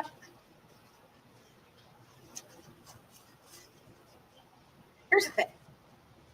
Okay. I could do exactly what Nina does and Bree does and all the rest of them that report on her current bullshit. I could do that. I could do it. Little clips just like them. But it's not me. And it's not what I'm about. I don't give a shit what she's doing right now. I don't give a flying fadoodle who she's fucking, who she's with, who she's divorcing, what show she's making, where she's going. I don't give a shit about any of it. To be honest with you, I'd rather not report it. But it's kind of like I have to at this point because I am the person, right? So if I don't, then everybody's like, what's going on? Why aren't you reporting on it? Did they serve you with a restraining order? No, they did not. Sarah, I sent you the invite, baby. All you have to do is click on it in your phone right here. Sarah is here.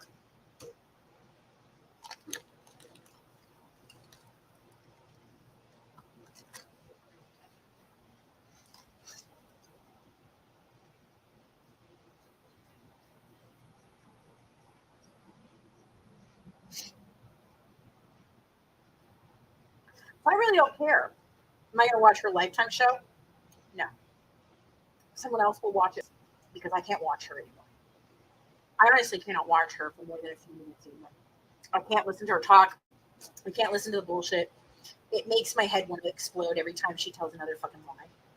It just is too much for me. So I have chosen, my team and I are going to each take one of the documentaries and catalog every single story she tells with the details of what she says. And then we're going to put them on top of each other, one after the other, so that we can see all the different times that the story has changed. They should be ashamed of themselves. Lifetime should be absolutely ashamed of themselves, but it's Lifetime. So what are we fucking expecting? I think it's really funny that that's the only place that took their fucking show. They got Melissa fucking Moore on that, and the only place that would buy the show was fucking Lifetime. Christy and Gypsy both said they would never work it based on the fucking dumb fuck movie they put out originally that was worse than the act. But, it's Lifetime, so what do you expect? We all know that Lifetime doesn't tell truthful stories. They've been doing that for years and years. We all know it's sensationalized bullshit and romance novels. Like, Lifetime isn't legitimate. Nobody fucking goes, oh, well, I was watching this Lifetime documentary. No, not a fucking single person. Somebody says that and the other person goes, oh, did you look up Wikipedia? I mean, Lifetime is the Wikipedia of the fucking industry. Okay? They are bottom basement barrel of the industry. Ain't nobody want to work with Lifetime. Stupid. I invited her. I don't know why she's not coming.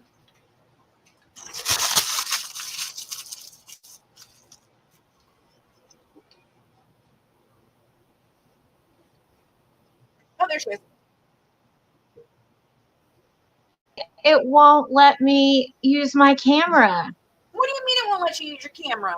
No, it says I have to go back and reset the device and everything else. Well, And yeah, I'm ready to go, guys. I've got my hat, my makeup. I'm back ready. out and come back in and see if you can do it. Okay. Try instead of joining from the link that I sent you in Facebook would be better, maybe. I don't know. But okay. So you want me to jump over to Facebook Live?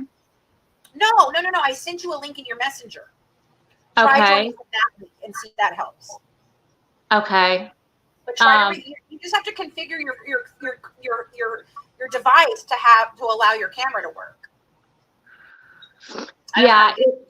It's not giving.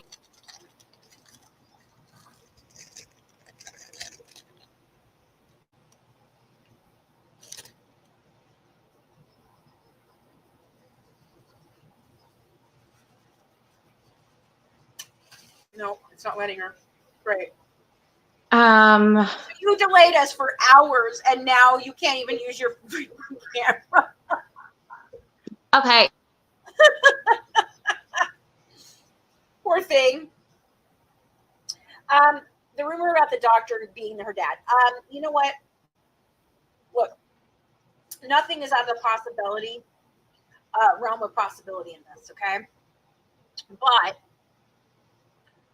I do not believe that Dr. B is her father unless he is directly related to Rod. Because all of Rod's children have the physical markers for this chromosome disorder. So, based on that, I believe Rod is her father. And I think that Dr. B and Dee Dee had an inappropriate relationship.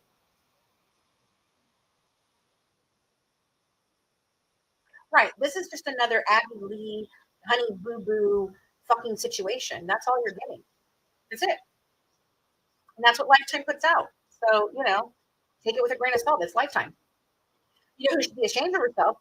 Melissa Moore. She knows better. She knows the truth.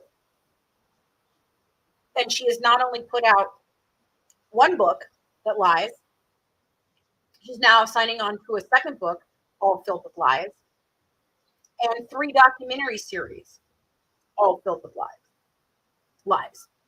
And I straight up told her in 2018, 2019, and then again 2 years later, 2 years ago, that she was being lied to and snowed by a murderer and a con artist family. And she did not want to hear what I had to say about it. So Melissa Moore should be ashamed of herself because you have the opportunity to know the truth and you are choosing the lie. Apple doesn't fall far from the tree. Sorry. And I see you as a very disingenuous person. You are not genuine. You do not care about people. And the fact that you could sit up on there with Gypsy Rose yesterday on her mother's fucking death day, laughing about ice makers and showers is fucking foul. Foul. You are a foul human being. You are trash. Trash. And I'm not afraid to say it. Mm-mm. No. No. She tried to tell me that she wanted to hear my side. That's why she contacted us. I'm like, that's really funny because if you wanted to hear my side from my company, then I would think that you would have contacted me, the person that you've already had dealings with and have an email address for and her phone number and in my messenger, instead of a weak link that could be manipulated by you. And that's what she was, a weak link that you manipulated. That girl, that woman, Titania, she's not okay. There's something seriously wrong with her. And you preyed on that. You sure did. Right. What would it hurt to do some real journalism? They don't want to do that. They don't want to do that. They don't want to do real journalism. For some reason, they don't think it's going to sell papers. I'm sorry, but I think it would. Yes, my dear? I'm just letting you know. Okay. I already cleaned up the living room some. I swept a little bit, but we need to sweep some more. Use a Swiffer.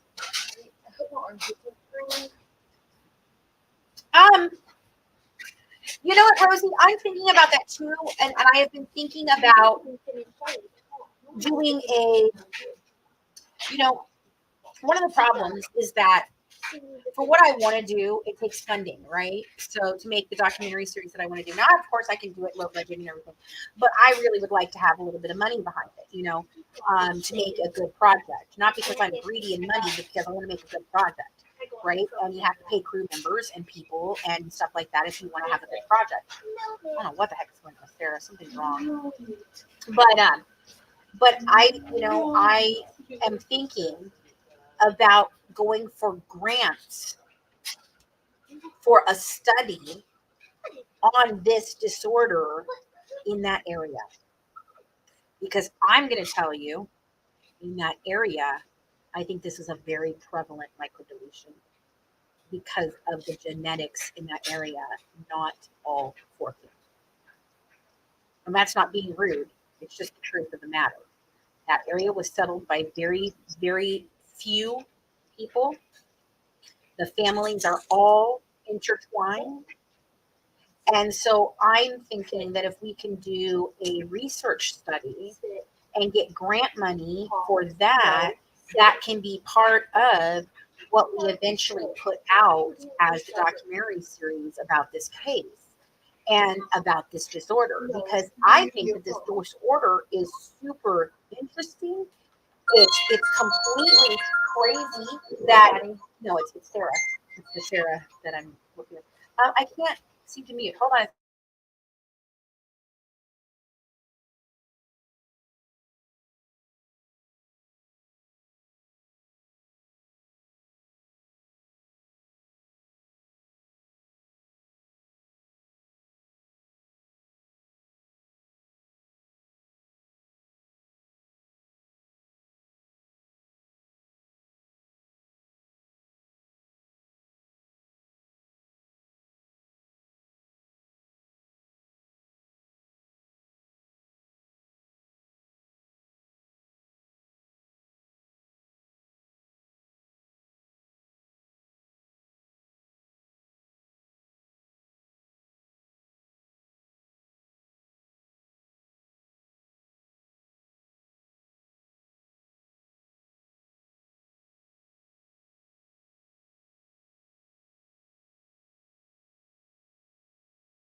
Well, since I'm banned on TikTok, this has been a whole fucking hell of a mess. I got a 24-hour ban because of her damn fucking antics yesterday.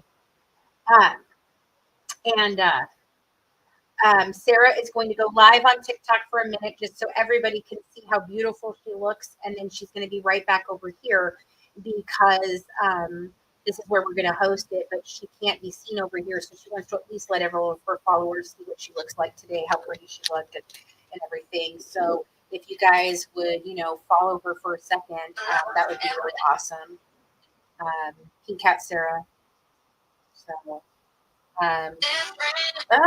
dagnammit. No. But anyway, she's going to go live here in a minute. I want to at least pop into her live and say hello. But then she's going to come right back over here. What was the point? Alicia Gypsy's been on her dad's boat out here, and she has been on cruises with her mom by Make-A-Wish. Exactly. And she swam with fucking dolphins. I can't with the lines anymore. There's so many now. It's like, here's the thing. If you are a career liar, a con artist, a liar of all great epic proportions, you keep your lies as small and close to the truth as you possibly can, because then it's easier for you to keep your lies straight. And you don't have to think about what you told so and so because you go with the same lie every fucking time. Meanwhile, this little heifer running all over the damn internet, running her fucking mouth, telling different stories every 5 fucking seconds, and then is mad because we fucking call you out on it. Get the hell out of here with your silly, stupid self. Learn how to lie better if you don't want to be called out. Or here's a thought. Don't do stupid shit. Maybe act better and people will treat you better. You had an opportunity to come out of prison after murdering your mother for a bullshit reason and live your life. You got a second chance at life, and what you're doing with it is disgusting. Disgusting. Disgusting.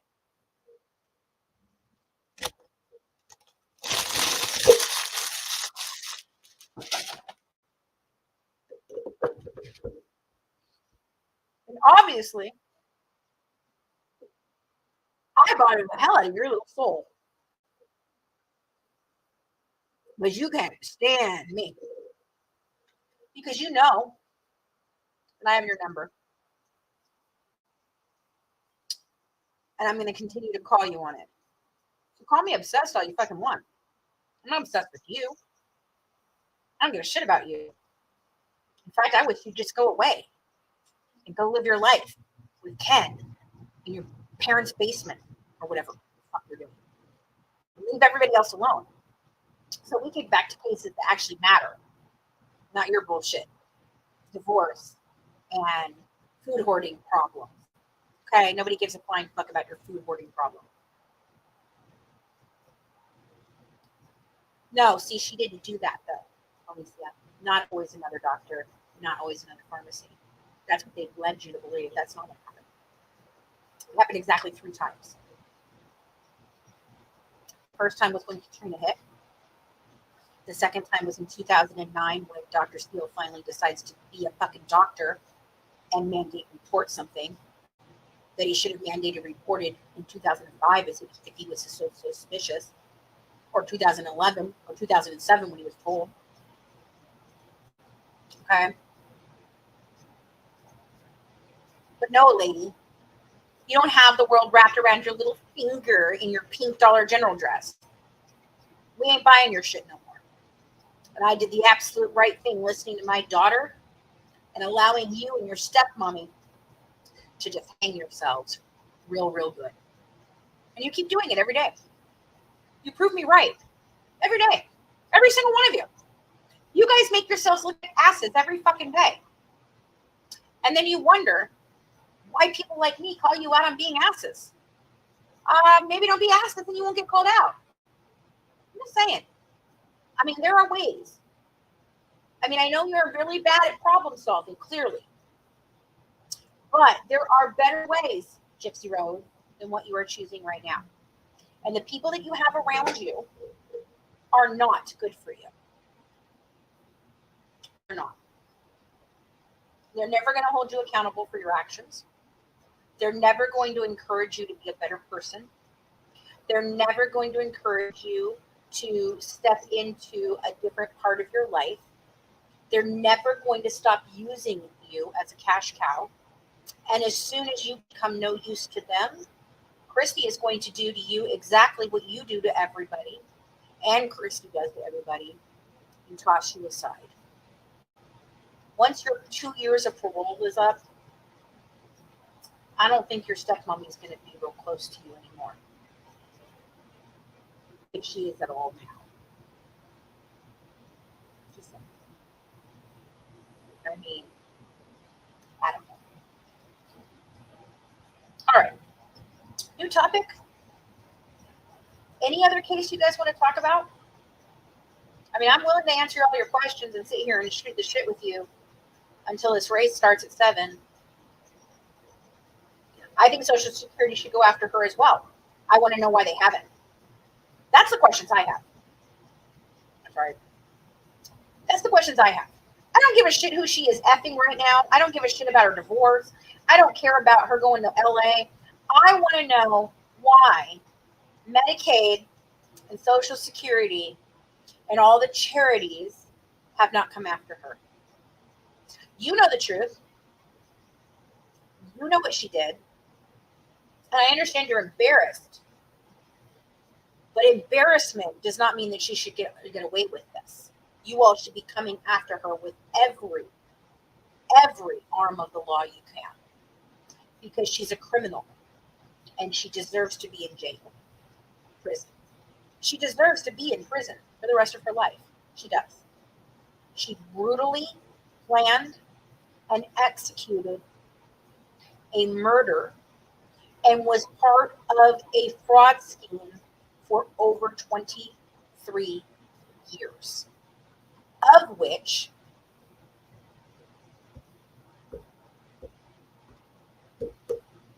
6 years of that you were a adult, willingly participating,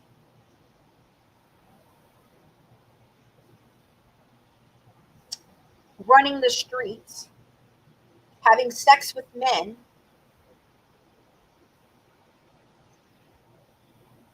fleecing your friends, your neighbors for money, online, in person, through the medical system, and any other charity that would pay any attention to either one of you. You took a fucking dollhouse. A dollhouse. What did you need that dollhouse for at 19 years old, Gypsy Rose? Was it just another way for you to get your name in the paper for the day? Another way for you to feel oh so special? Honey, you ain't fucking special. You're a fucking piece of shit.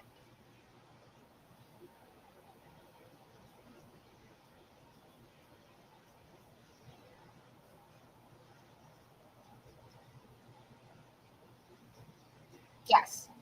Yes, there was a case for fraud in the works at the time. Yes. Yeah. You know, if you want your story to be told differently, then perhaps behave differently. Tell the truth. You can't go back to jail for it. Tell the fucking truth. Just tell the truth. Stop fucking lying about everything. You didn't have chemo and your teeth fall out. That's not what happened. You know what happened to you. And you probably know you have this chromosome disorder. I think you've always known you had it. I think you knew you were sick. That's why you didn't ask questions, because there weren't any questions to ask. You were sick. You had actual problems. And now you're trying to use those problems to justify a murder that has nothing to do with those problems. Not one thing. Not one thing. Very well from Lafayette may portray some of these symptoms in their children who want genetic. Yeah, I think it's the area. I'm not really sure because I'm not real versed in how far out, you know, what constitutes the bayou and what constitutes different. I don't know the area, so I don't know. But I wonder, and that's the thing, I want to do a study on this area and see how prevalent this disorder is. Because you can see clearly that all 4 of Rod's children have it. And the more and more I look at Christy, it definitely looks like she's got some of the features. The more and more I look at other people from the area, they all have a lot of these features. And one of the things that I thought was interesting in the records was that Dee Dee was listing an Akkadian relation ancestor that had these problems that Gypsy had. And I thought it was weird because I didn't understand that Akkadian really just meant all the Cajuns. I thought that meant like a specific sect of Cajuns, right? I thought maybe they settled from a specific area or whatever.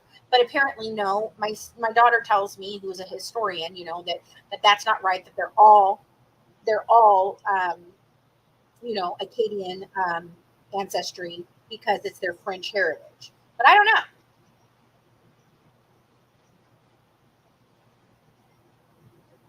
I think we're getting ready to start here, guys. So let me put this up there.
Yes, ma'am. Well, it's the Kentucky Derby, so yeah. That's basically like our state national anthem. Or state anthem. Right. It is.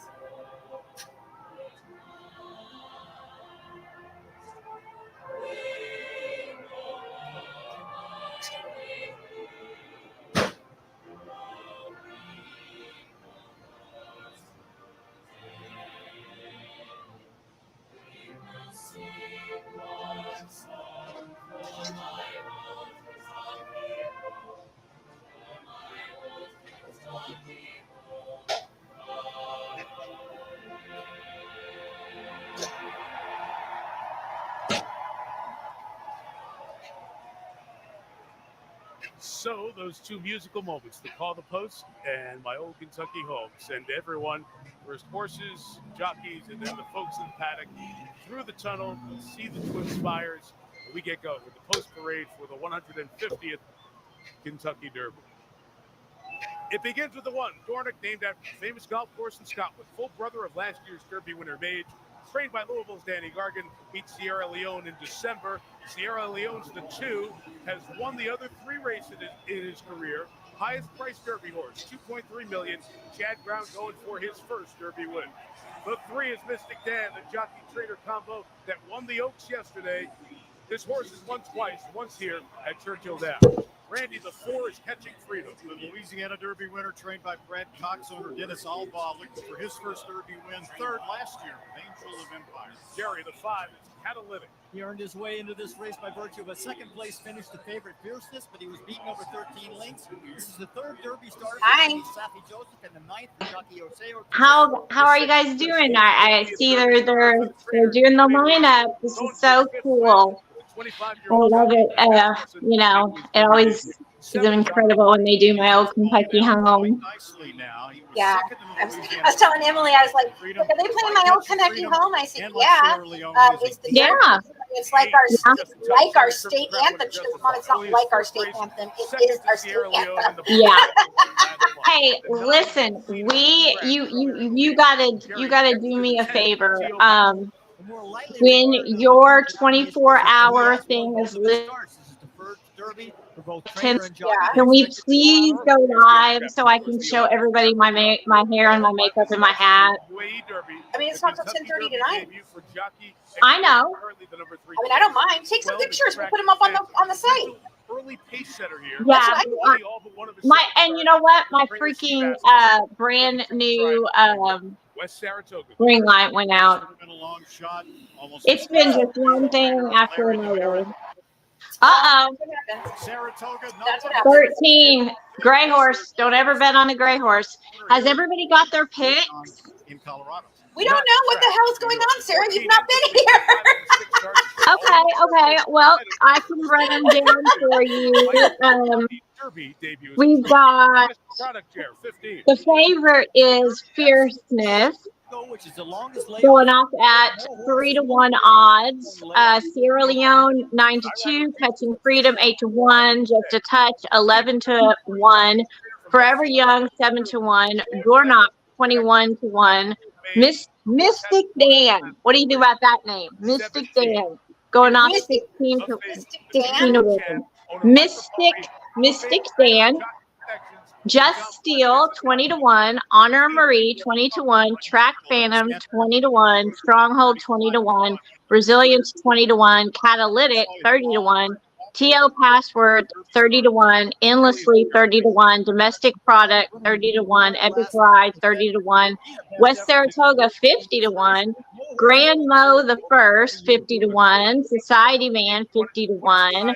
So that's what it was listed as the odds this morning, which they will have changed by the time the horses load up into the gate. We also have a horse here from Japan that is undefeated. Yes, undefeated on the Japanese track. The name of the horse is Forever Young. It is one of the favorites. It's going off at 7-1. So that'll be interesting to see. You know, what everybody needs to know is this is a group of 20 3-year-old colts. Okay, so we got boys here, and most of them have won other derbies leading up to this, because you have to collect so many points. You have to even get into the derby. And so they've won like the Louisiana Derby, you know, and things like that. And so they've gotten their points and got in here. And so, yeah, it's very interesting to see. This actually today, the track is beautiful. The turf is beautiful. This is a very good day to run. I hate it when the Derby goes off on a day where the track is very slick and muddy, because it completely changes the outcome. It totally changes the outcome. You know, it's anybody's game then, anyone's game. So if we want to, I'm gonna put my pretend money on Mystic Dan just because. Okay. I got a feeling about him too. And you know what? Emily says number 13. Which one is number 13, Sarah? Well, they don't. This has got them. It's like Sagittarius something Sagittarius. Something Sagittarius. No, there's nothing Sagittarius like in this. Listen, she don't know anything about horse racing either. Look. Okay, I'll tell you again the names. No, she didn't. I wasn't. Okay, let me tell you the names. Okay, Fierceness, Sierra Leone, Catching Freedom, Just a Touch, Forever Young, Doorknock, Mystic Dan, Just Steel, Honor Marie, Track Phantom, Stronghold, Resilience, Catalytic, TO Password, Endlessly, Domestic Product, Epic Ride, West Saratoga, Grand Mo the First, Society Man. That's all it's 20. She's so silly. Have any horses scratched? I don't know what that means. That means they've pulled out of the race. Sometimes a horse will scratch at the end. Oh, okay. Sometimes from an injury. Sometimes, you know, a horse will just all of a sudden they're lined up for the Derby and something happens and they have to scratch. So I haven't even been able to see. West Saratoga. It was Saratoga. Saratoga. Okay. West Saratoga is going off at 50-1. That's some pretty bad odds. But yeah, well, the guy riding the horse, his wife goes to my church. Oh, that's amazing. Amazing. Yeah. The jockey is her. She's the sweetest little human.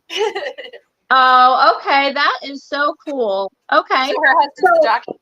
So the jockey on West Saratoga is Jesus Lopez Castanon. That's her husband. Sarah and I were going to go to the Derby, like we were trying to get passes for the media to go. And I was like, well, I've got Wyatt. What am I going to do with Wyatt? She goes, we'll just dress him up like a jockey and tell everybody that he doesn't speak English. Tell everybody he's a jockey. Be quiet for 5 seconds. He's from another country. He doesn't speak English, and he's a jockey. Don't talk to him. He would walk up to you and be like, hey, how are you? Hey, how are you? Yeah, he just start talking.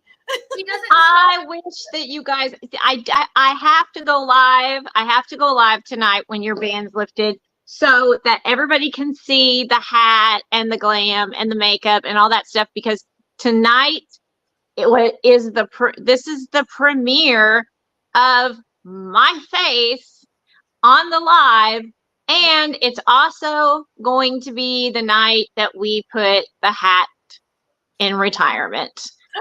Pink Cat Sarah. Pink hat?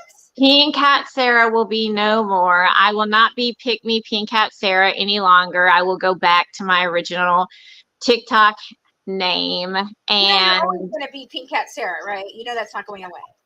Oh, that's how I identify you to my husband, as that Sarah versus our own Sarah. That's awful. Pink Cat. So, well, it's always going to be Pink Cat. Sorry. So, do we need to get back over to the live broadcast? No, they're still playing commercials right now.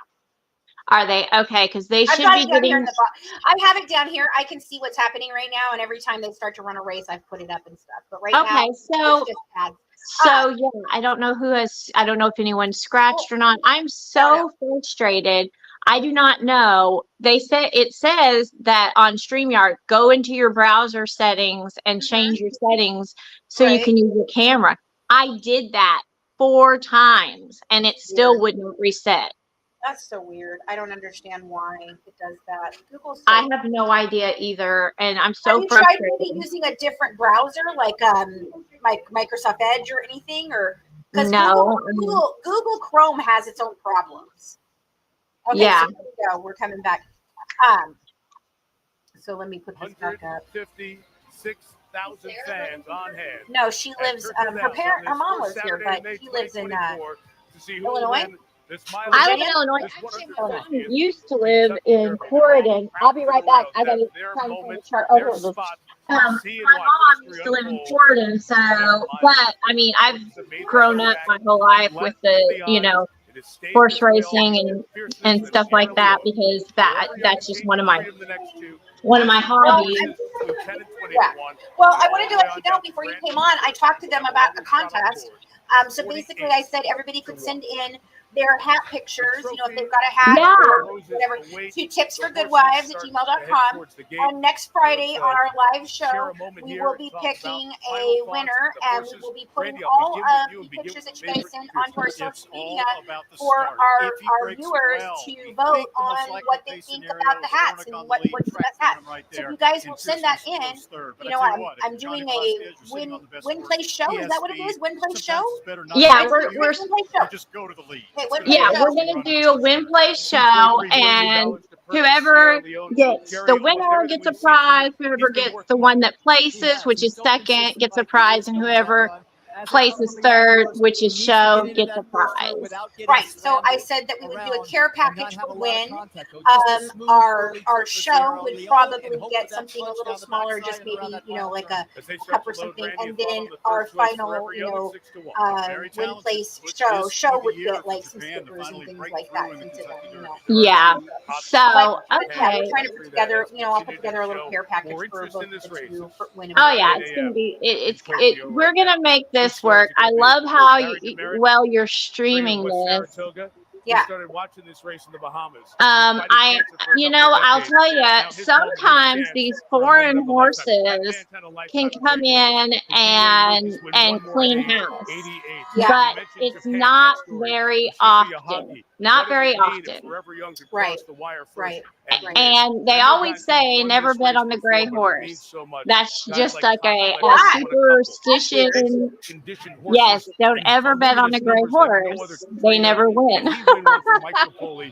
But I actually won one time on a gray horse. So that's pretty cool. I will have to say that I win more than I lose. So I'm a pretty stable horse picker.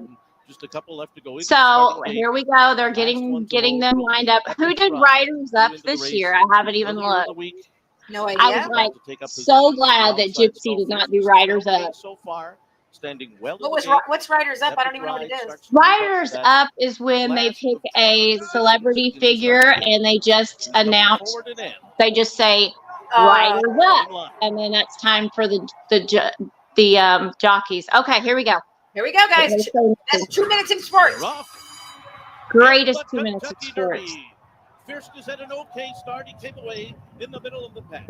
Track Phantom will go to the early lead, and now John Velasquez gets Fierceness into the mix. Stronghold is there. Epic Ride goes up on the far outside. Just Steel is close up too as they. Can you turn that up a little? That's as loud as it goes. Okay. On the inside of West Saratoga. Resilience is next. Then comes Society Man on the outside of Just a Touch. Catalytic along the rail. Nordic is next, saving all the ground into that turn. Then comes Catching Freedom, Domestic Product, Rambo the first, then Japan's Forever Young down on the inside. Sierra Leone has 3 horses beaten. They are T.O. Password, Honor Marie, and Endlessly. So this important half mile coming up here. They run that first half in 46.63 seconds. Pace is even enough, not flying. Track Phantom the leader, Just Steel perched up on the outside second. Fierceness is third just outside of them. Then Stronghold, Mystic Dan to the inside. An Epic Ride 3 wide. Somebody's coming up. Then Stronghold, he's got 7. Mystic Dan is holding his own. Back for Sierra Leone, still about 14 lengths behind as Track Phantom passes. I don't know anything about the Derby either. It's okay. With the lead. Epic Rides, here we go. We're getting ready to go around the final stretch, guys. Then Long Shot Epic Ride. Mystic Dan toward the inside. Stronghold is next. Then Fierceness, Sierra Leone and Forever Young still with work to do. Forever Young is starting to pick it up as they come toward the top of the stretch. It is Fierceness who's moving up to the outside. They're tight. Track Phantom, and there on the far outside. Somebody's got to break out here soon. From Stronghold yep. And Resilience has now moved. There he goes. There they go. They're breaking away. We got a problem there, right there. That jockeys, they're gonna contest that they're bumping. Do you see them bumping? Yeah. Yeah, there'll be an issue on that. These 3 coming down to the wire. Who's it going to be? Oh, it's a photo of the Derby. Photo finish. Was it Mystic Dan or was it Sierra Leone? Forever Young is between them. Mystic Dan? It's a photo finish. They've got to check and see whether it was Sierra Leone or Mystic Dan. One of the tightest finish we have seen. Yeah, when I saw Chanel, when I saw Mystic Dan's name come up 3 days ago, I was like, yeah, that's the one Fancy and I are going to pick. I already knew it. I knew it. Sarah, we should have bet. Right, 20, yeah, I mean. We could have paid for the whole documentary. Here we go. But see, there's a thing. There's going to be an issue come up with Mystic Dan bumping. Like Mystic Dan on the inside. Nose by a flared nostril, but obviously that's a very, very subjective and unofficial thought. No, I think Mystic it's going to Dan on the inside. It is the mirror there that will get the photo. So at the end there, if you watch them bob, that's the only look that's right down the line. And that dramatic finish here. One more look at the very end. The mirror is where we're looking. There was some bumping issues going on with Mystic Dan. Yeah. And a brilliant decision by jockey Brian Hernandez to force his way through on the rail as he turned for home. That was the difference, Mike, in winning and losing. And if it's Mystic Dan, it is the Oaks Derby double. The Kentucky Oaks, the top race for the 3-year-old fillies, held yesterday in front of 100,000 plus here at Churchill Downs. And if it's Mystic Dan, then Kenny McPeak and Brian Hernandez Jr., trainer and jockey, have done the first Oaks double since Ben Jones in 1952. So you saw Brian Hernandez looking up at the replay of the slow-mo finish. He thinks he got it. Congratulations, Tom.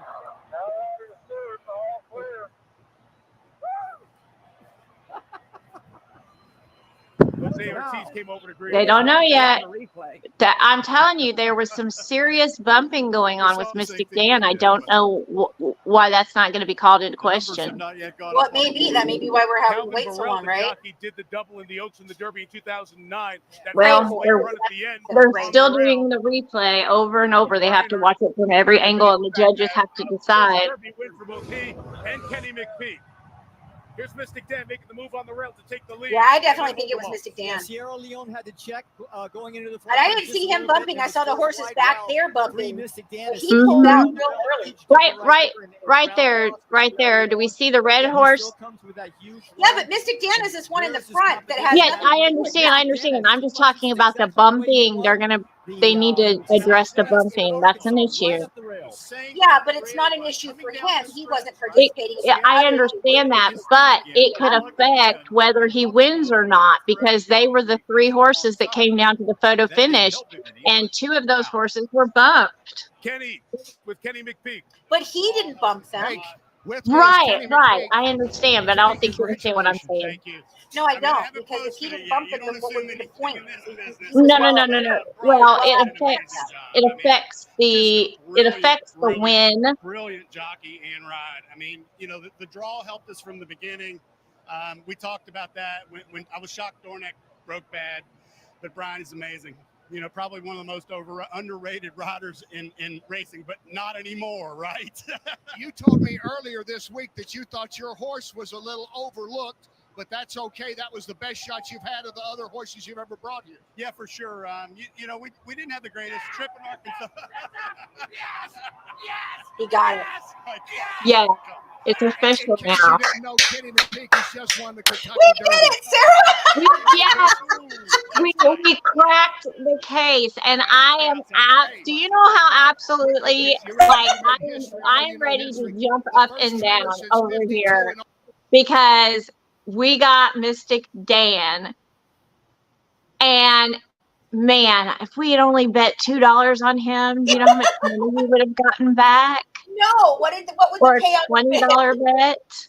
Well, I know that they'll say if you go back, they will show on the screen what the odds were and what the bet was. On him, right? 20-1. So, is that what he ended up going off on? Because what I have from this morning is not going to be the same as what they have. He was 16-1 this morning. I don't know what he went off at the gate, because that changes at the gate. So it could be less, it could be more. But what that means is that basically for every $1 you bet, you get $16 back. So if you bet $20, wow, you would get 20 times 16. Yeah. So yeah, are they on commercial right now? No, I ended it because we were done, I thought. Oh no, we're not done. We've got to go back so we can see them. They'll have it on the screen with the odds and the payout and the trifecta and the superfecta, what it paid out, and then they'll do the garland where they give them the rose garland for the horse and the trophies and everything. So can we go back? Yes. We won. Mystic Dan. And finding horses to ride. Oh yeah, you can't stop after they on a day get done. We gotta see what. Hard to put into words, and it's gonna probably take about a week for it to sit in before we actually realize, hey. I want to see the numbers out in the infield. They have this massive electronic screen, that will show all of the numbers, and I'm dying to know what he ended up paying out. Comes to a reality. In his 5th opportunity, never finishing the money at the Derby.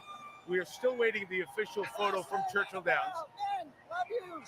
Oh, Churchill Downs hasn't made it official yet. They may be looking into that bumping situation. Mystic Dan, Sierra Leone, Forever Young, Catching Freedom, TO password 3211 410. I can't believe that there was a horse. Get to the official and the photo momentarily. I know. I want to call Gypsy up and be like, guess who won the Derby? Mystic Dan. Do you know where he is, by the way? Yeah, exactly. We were talking about her coming in the live yesterday. I've been talking about it. I'm so perplexed by what she was doing. I don't know whether she was coming in there to start trash trouble, He had or to check if it just was a going little to be bit like and then another forced Natasha around pop-up. everybody. Like, it made no sense So to me. you But can I make a wasn't case going to let her that Sierra pop up and Leone be was all the best. cordial I mean, with Chad her like Brown came Natasha this was. close No, to thank winning you. his American Derby. No, she just made her comment and then bounced. Won't be too much And then confidence in Chad bounced. Brown that he might have had She to get got real close in the fucking race. scared the second I how started tough is that to talking. take? The Oh, experience in the Kentucky Derby, it's a tough one. the, It's, you know, it's the professional dick. You were sports, all and about the when you're at this dick. level, you're going to win some and lose some, and oftentimes it's a game of inches. We've been laughing about it all This is the morning. closest I you've can't come. stop You've had laughing. down the road. I'm I You've sorry. can't stop. You know exceptionally what? well. I How can't much stop belief laughing at now my moving forward do you have reaction. in this Oh, horse? oh, Oh wow, he's oh, a tremendous Oh, horse. He's you know nearly undefeated. This oh, horse. He hasn't lost by oh. much both of his defeats, and okay, I don't want to Yeah, listen to him interview him right now. But yeah, that was so funny. Your reaction was I, priceless. Oh, oh, oh, oh. I know. Oh. People are writing in the comments. Yeah. Oh, oh, Okay. oh. I wouldn't. Oh. Yeah. Are we real? I'm like, oh, we going there? Oh. Well, I'm sorry. I call it like I sees it, and your Dollar General dress was horribly tacky and made you look bad. I'm sorry. Oh my Someone else God. learn how to dress her. Everything she's been photographed in lately has been completely and utterly horrific looking. Where are your people? Just where are your people? I keep trying to see. Helping her. I keep trying to turn my camera on and it won't let me. So sorry. I know. I was like, ugh, I worked so hard to get like this look, so we have to go live. By a nose. The last time it happened 28 derbies ago, Jerry Bailey piloted Grindstone. What is official? by a Let's see. nose I over want to see the Cavalier. screen. And in 2024, the 150th Derby, it was Mystic Dan making the move at the top of the stretch. There we go. It's official.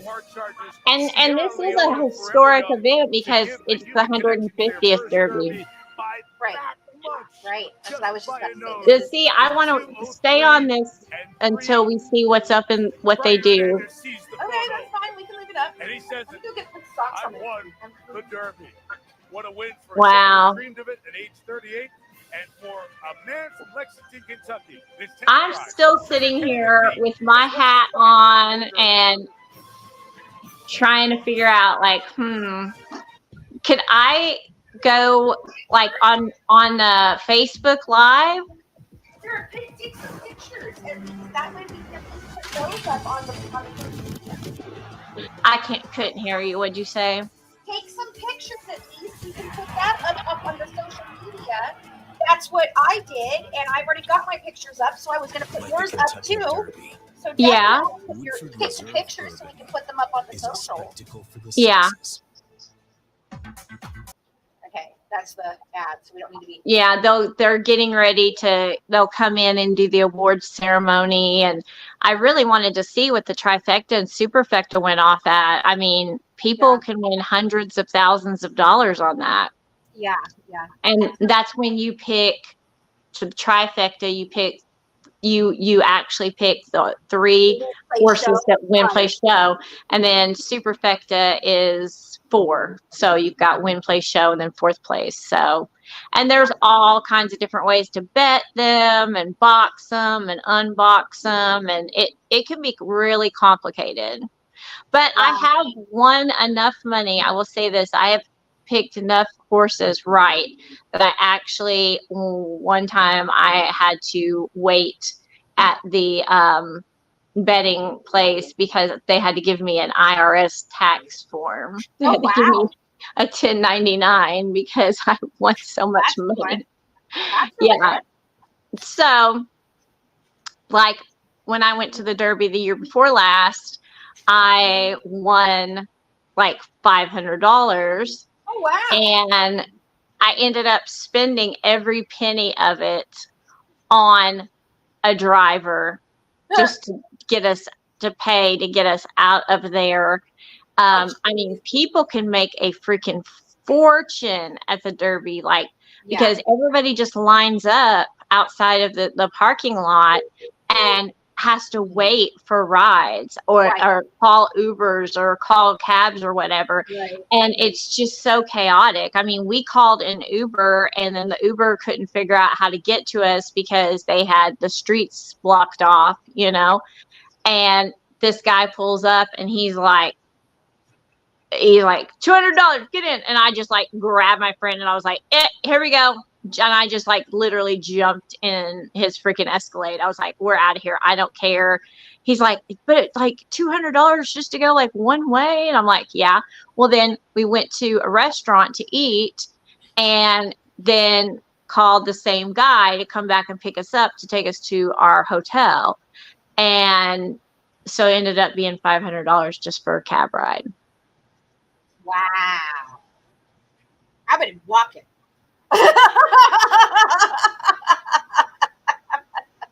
Yeah, no, I mean, there's no, you're stuck. Like, you're literally stuck. Yeah, I know where it is. Yeah. So, well, I guess that's it. Are they in the winner's circle? No, they're still playing commercials right now. Yeah, I can't wait till they put them up in the winner's circle, and then I still haven't seen. I'm gonna pull it up on my tablet and see what the odds were. People have thought about for a lifetime. There we go. Come true, as we just saw with Brian Hernandez Jr. aboard Mystic Den, winning the Kentucky Derby. The race is now official.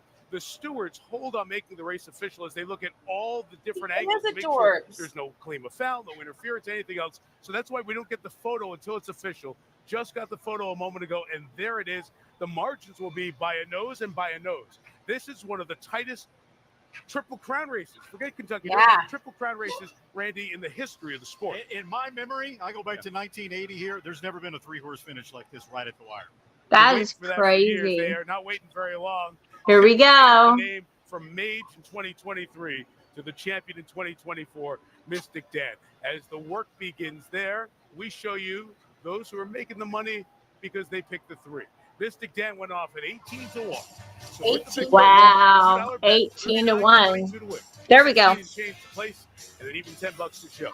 Sierra Leone, the second choice, going in $6.54 to place, $4.64 to show. Forever Young, 7-1 odds. The third choice, $5.58. There's the Exacta, the Try, the Superfecta with the 4 catching freedom pays that. Of note, Fierce is the favorite, finishing in 15. He actually went off at higher odds than they had posted this morning. So that's what a payout would be for a $2 bet. Fierceness is perfectly positioned, but fades. Brian Hernandez slipped through that tiny little spot.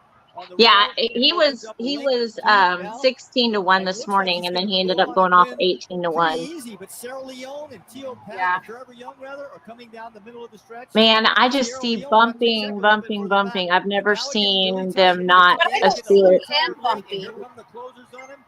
I've never seen them not object to something that obvious. Continue to do this. Craig wants me to call him. He had to wait in traffic. Yeah. He had to wait in traffic a little bit, which is wow. For him. He needs to start making a move.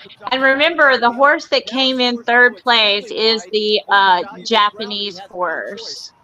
So that is something that's unusual. The run down the stretch, and when you see the head-on replay of those 2 horses coming down to the wire. So I just pulled it up. It's Mystic Dan won the Derby, 150th Derby on a photo finish with jockey Brian Hernandez Jr. Sierra Leone was second, and Forever Young finished third, and Forever Young is the Japanese horse. I'm going to tell you, I think Forever gave him as much as he purse for this year's race is $5 million. Foul claim there, in my opinion, from the Japanese jockey. There was such a tight finish. Second place is $1 million pay, and there's going to be payouts down to 5th place. Derby to make sure they've got it right. No jockey claimed foul, so that's the weight. Okay, no jockey claimed foul. I'm very shocked by that. Maybe Sakai would have lost face if he claimed foul. Interesting. I would have claimed foul all day long. Brian Hernandez, I thought his interview with Donna was just so revealing And great point by Kenny McPeak. One of those jocks you see, respect, but he doesn't have those big moments in his career, right? Talk about Just so you guys 24 know, I hours in can't the see same the place. comments, Two big so. moments. The Kentucky Oaks yesterday, the Kentucky Derby today. America is If you always guys on the want move, to come over moving forward, to my moving page on And TikTok, whether you are moving across town or across the you country, guys will be able to Hodge see delivers my what we say hat we will, and with no everything. surprise costs. You'll be able to see me. Which is why we were voted I can go America's live. #1 My container account is moving company. Sadie Best One. Join over 6 million people Let me who see if I trust positive can therapy. look into the chat here. Book your move today at Hodge.com. Comments. Let's see. With so many choices on Booking.com, there are so many Tina Feys I could be. So I hired Let's body see. doubles to help me out. Where's your hat at, Sarah? I've got it, girl. I have got it on. I did my eye makeup to match, and I cannot get With millions of possibilities. on You can this book whoever you want to be. My line. program StreamYard. It will not let me turn my camera makes car on. insurance easy. So if you guys As easy want, as loving Parmesan. we can all jump over to my TikTok. Say when. If you guys want, and we can keep talking. Fresh ground pepper? Oh, yes, please. And you guys can see my hat and my makeup and everything. If you guys want to, I mean, Here, there's always time for taste. And always room for style. So take a moment. Or two. And feel elevated. Maison Perrier. Nature's Recipe knows a dog's best life is measured in wags. so why that's every my recipe is made with TikTok carefully chosen account. ingredients like chicken, sweet It's potato, and Sadie pumpkin. Beth One. Fuel your dog's best life every day. And I want you guys to come over, please, and see my hat and everything, because we've been waiting on this like all year long. Plus, I have never actually gone live on any of the lives. So this is like a really important day. Plus, like I said, I will be retiring my hat. I will be hanging the hat up. Okay, then let's do that. Okay, I love you. Goodbye. Action. All right, well, I'm gonna get back to my line. Love you too. Bye. All right. Okay, Now- they still have not given them the trophy. We're still waiting on the It's on commercial. right winner's now. circle. Yeah, winner's circle. So Yeah. I said what we could all do is we could jump over onto my TikTok page so that everybody can see the hat and like the makeup and everything and see me live, because they've never seen me live before. Yeah, but I can't come on live with you. That's okay. You can comment in the chats, right? Yeah, but are you gonna leave?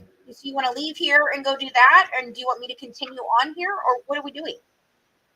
What I would really love to do is come back tonight after your ban is lifted and go live with you on all the platforms, and then everybody can see me and my hat and all that good stuff, and we can talk about the Derby. But that's not till 10:30. That's okay. That's just a few hours away. It's putting a big damper in my night with my husband. Okay. If you don't want to do that, that's fine. Because I didn't get to spend last night with him because of the whole fiasco with Gypsy, and her. So we ended up going extra long on our live, and by the time I got off live, he was already in bed and asleep.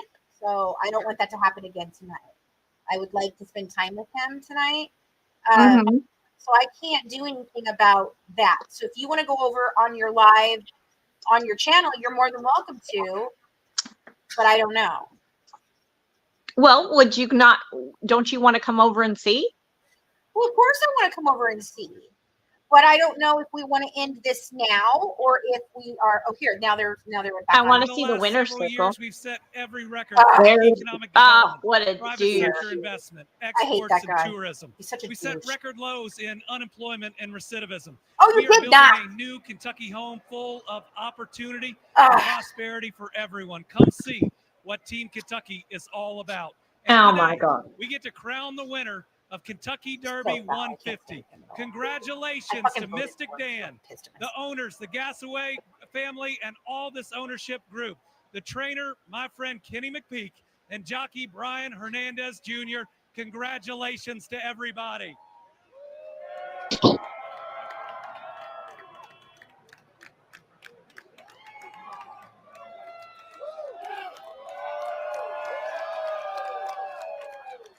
Lance Gasaway, a couple of moments of your time. First of all, massive congratulations. Tell us how difficult was the wait after the photo finish? Oh, Robbie was sitting there. He's saying, "Hey, we won this thing. Let's go, let's go." So we felt pretty confident that we got the win. I know, Lance, has been a difficult year for you with your father passing away a year ago today. How much was this for him? Wow. For him. Wow. I mean, how epic is that? You said, I'm not really a big crowd person. It's not something I want to go to unless I have a horse in it. Have things perhaps changed? Has it been better than expected, Lance? Yeah. Yeah. It's been nice. That's a It's pretty been cat. nice. I love it. Girl, we are going next year. We are going. Next year. Yes. The job We will he's be there as done, the Good Wives Network Brian did. covering You it. couldn't ask Yes. for a better ride. Kenny and his whole crew got this horse ready to go, and I just can't I'm believe thankful Mr. for Dan. everybody and I'm blown away. Wonderful. Really? Congratulations. Just before I let Yes. you go. How hilarious is that? We'll discuss it. Oh, I We love can it. discuss it. Ahmed. Discuss it with Kenny McPeak as well. Here, Brian Hernandez, I have to ask you, where do you feel like this race was won today? I think around the 4 turn, my horse, he was so game being up on the inside. I came through a really tight spot. On track. If this isn't a sign, I don't know what else is. If this is, I mean, Mystic Dan wins on the anniversary of the owner's father's passing. Really excited. He won Like, what's the double? What's the double And to see thing your that he won? see your What number is that? flash up to win the Derby like this. It's What? I don't think it's going to sink in He for a said while. that he And to did be clear, something you were in so 28 close, your years boot that no one hit else the had rail, done, correct? and that was Yeah, to but I win think a we can buy double another pair of something boots. or That's other. true. That's true. What was that? I Kentucky didn't Derby winner hear Brian what he Hernandez. said. Congratulations. Thank you. Mike? It's supposed to have only happened Ahmed, once thank in you. history, You and some it of the hasn't ownership happened in story 28 there, Randy. years. It's a great plug He story won a as double well. something or other. I don't there. remember His what it cousin was. Brent also owns the horse. I didn't hear it. Sherilyn and their friend Scott Hamby I'm and his gonna brother pull this Daniel up. Hamby, all from Arkansas, which is why they took the Oaklawn Park. I want to see. Are they going to the winner's circle now? Here won the Oaks, and this morning. Yeah, there they are. They're in the winner's circle. They've been in the winner's circle the whole time then. Yeah, we're going to look Here at we the go. Preakness. She's got the Oh. shows in the next 3 or 4 days. Talking about that Is that horse in the Woodford? Preakness. Now That's we Yeah. have 2 horses. Yeah, that that's Kit good whiskey. trains, and will they run in the Preakness? I would assume if the horse is fine coming out of the race, that you Colleen has not been able to go Kenny's that live kind of for guy a while. and you're gonna be She looking has at Bob been Baffert sick, and and Luke she has been waiting working to 2 run different in the jobs. Preakness, so But got she some headliners is in there. And I would going think to if be Mystic in Dan the goes book, to the Preakness and as we she expect will him to, be then that featured that in sort of lessens the the documentary. pressure And for yes, she Torpedo will be Anna, coming so then back they'll to going probably live go for with the me. Acorn or something like that. We're working on doing the And 3rd don't remember, the season Belmont, of the third the leg Good of the Wives Triple Crown Network, is a mile or and the a Good Wives quarter Guide this year. to It's Crime, run coming at back with Saratoga as they do the Colleen and construction Sarah there. and I. A lot of construction So, here. yeah. They never had to move the Kentucky Derby from Louisville. Yeah, no, and she's it was okay. another treat. The 150th running of the Derby. We'll see you for the Preakness in 2 weeks. A Derby Yep. day to remember, capped off with one of the most exhilarating Now, the next finishes race in the is the history of this race. Preakness. Quite a 150. And then the third race is the longest one of them. They have the hold on. I have something stuck in my tooth. Anyway, so yeah, this is the first leg to the Triple Crown. And the Triple Crown, meaning that, there's 3 races that they have to win. And there's been only a handful of horses that have ever won all 3. Oh, yeah. Yeah. Yes, I've seen Secretariat. That's a great movie. I love that. Yeah. So yeah, Kimberly, I think it's kind of ironic with the other Dan too. Absolutely. I mean, that was why as soon as I heard it, I was like, well, that's the one I'm going with. I don't even know what the hell they are, but I'm going to definitely go with the one that's called Mystical Dan, because that just seems like that's supposed to happen. and lo and behold, it did. It did. I wished I had actually, bet on it, but hey, whatever. So, oh my goodness. It's exciting. The bumping, they want to know if that's like a foul in basketball. Yeah. Yeah. Okay. All right. So what do you want to do? You want to continue on here for a little while and then do what? Do you want to do that, or you want me to end it so you can go live on TikTok? What do you want to do, sweetheart? Let's jump over to TikTok and continue there. And we can still keep talking about the Derby.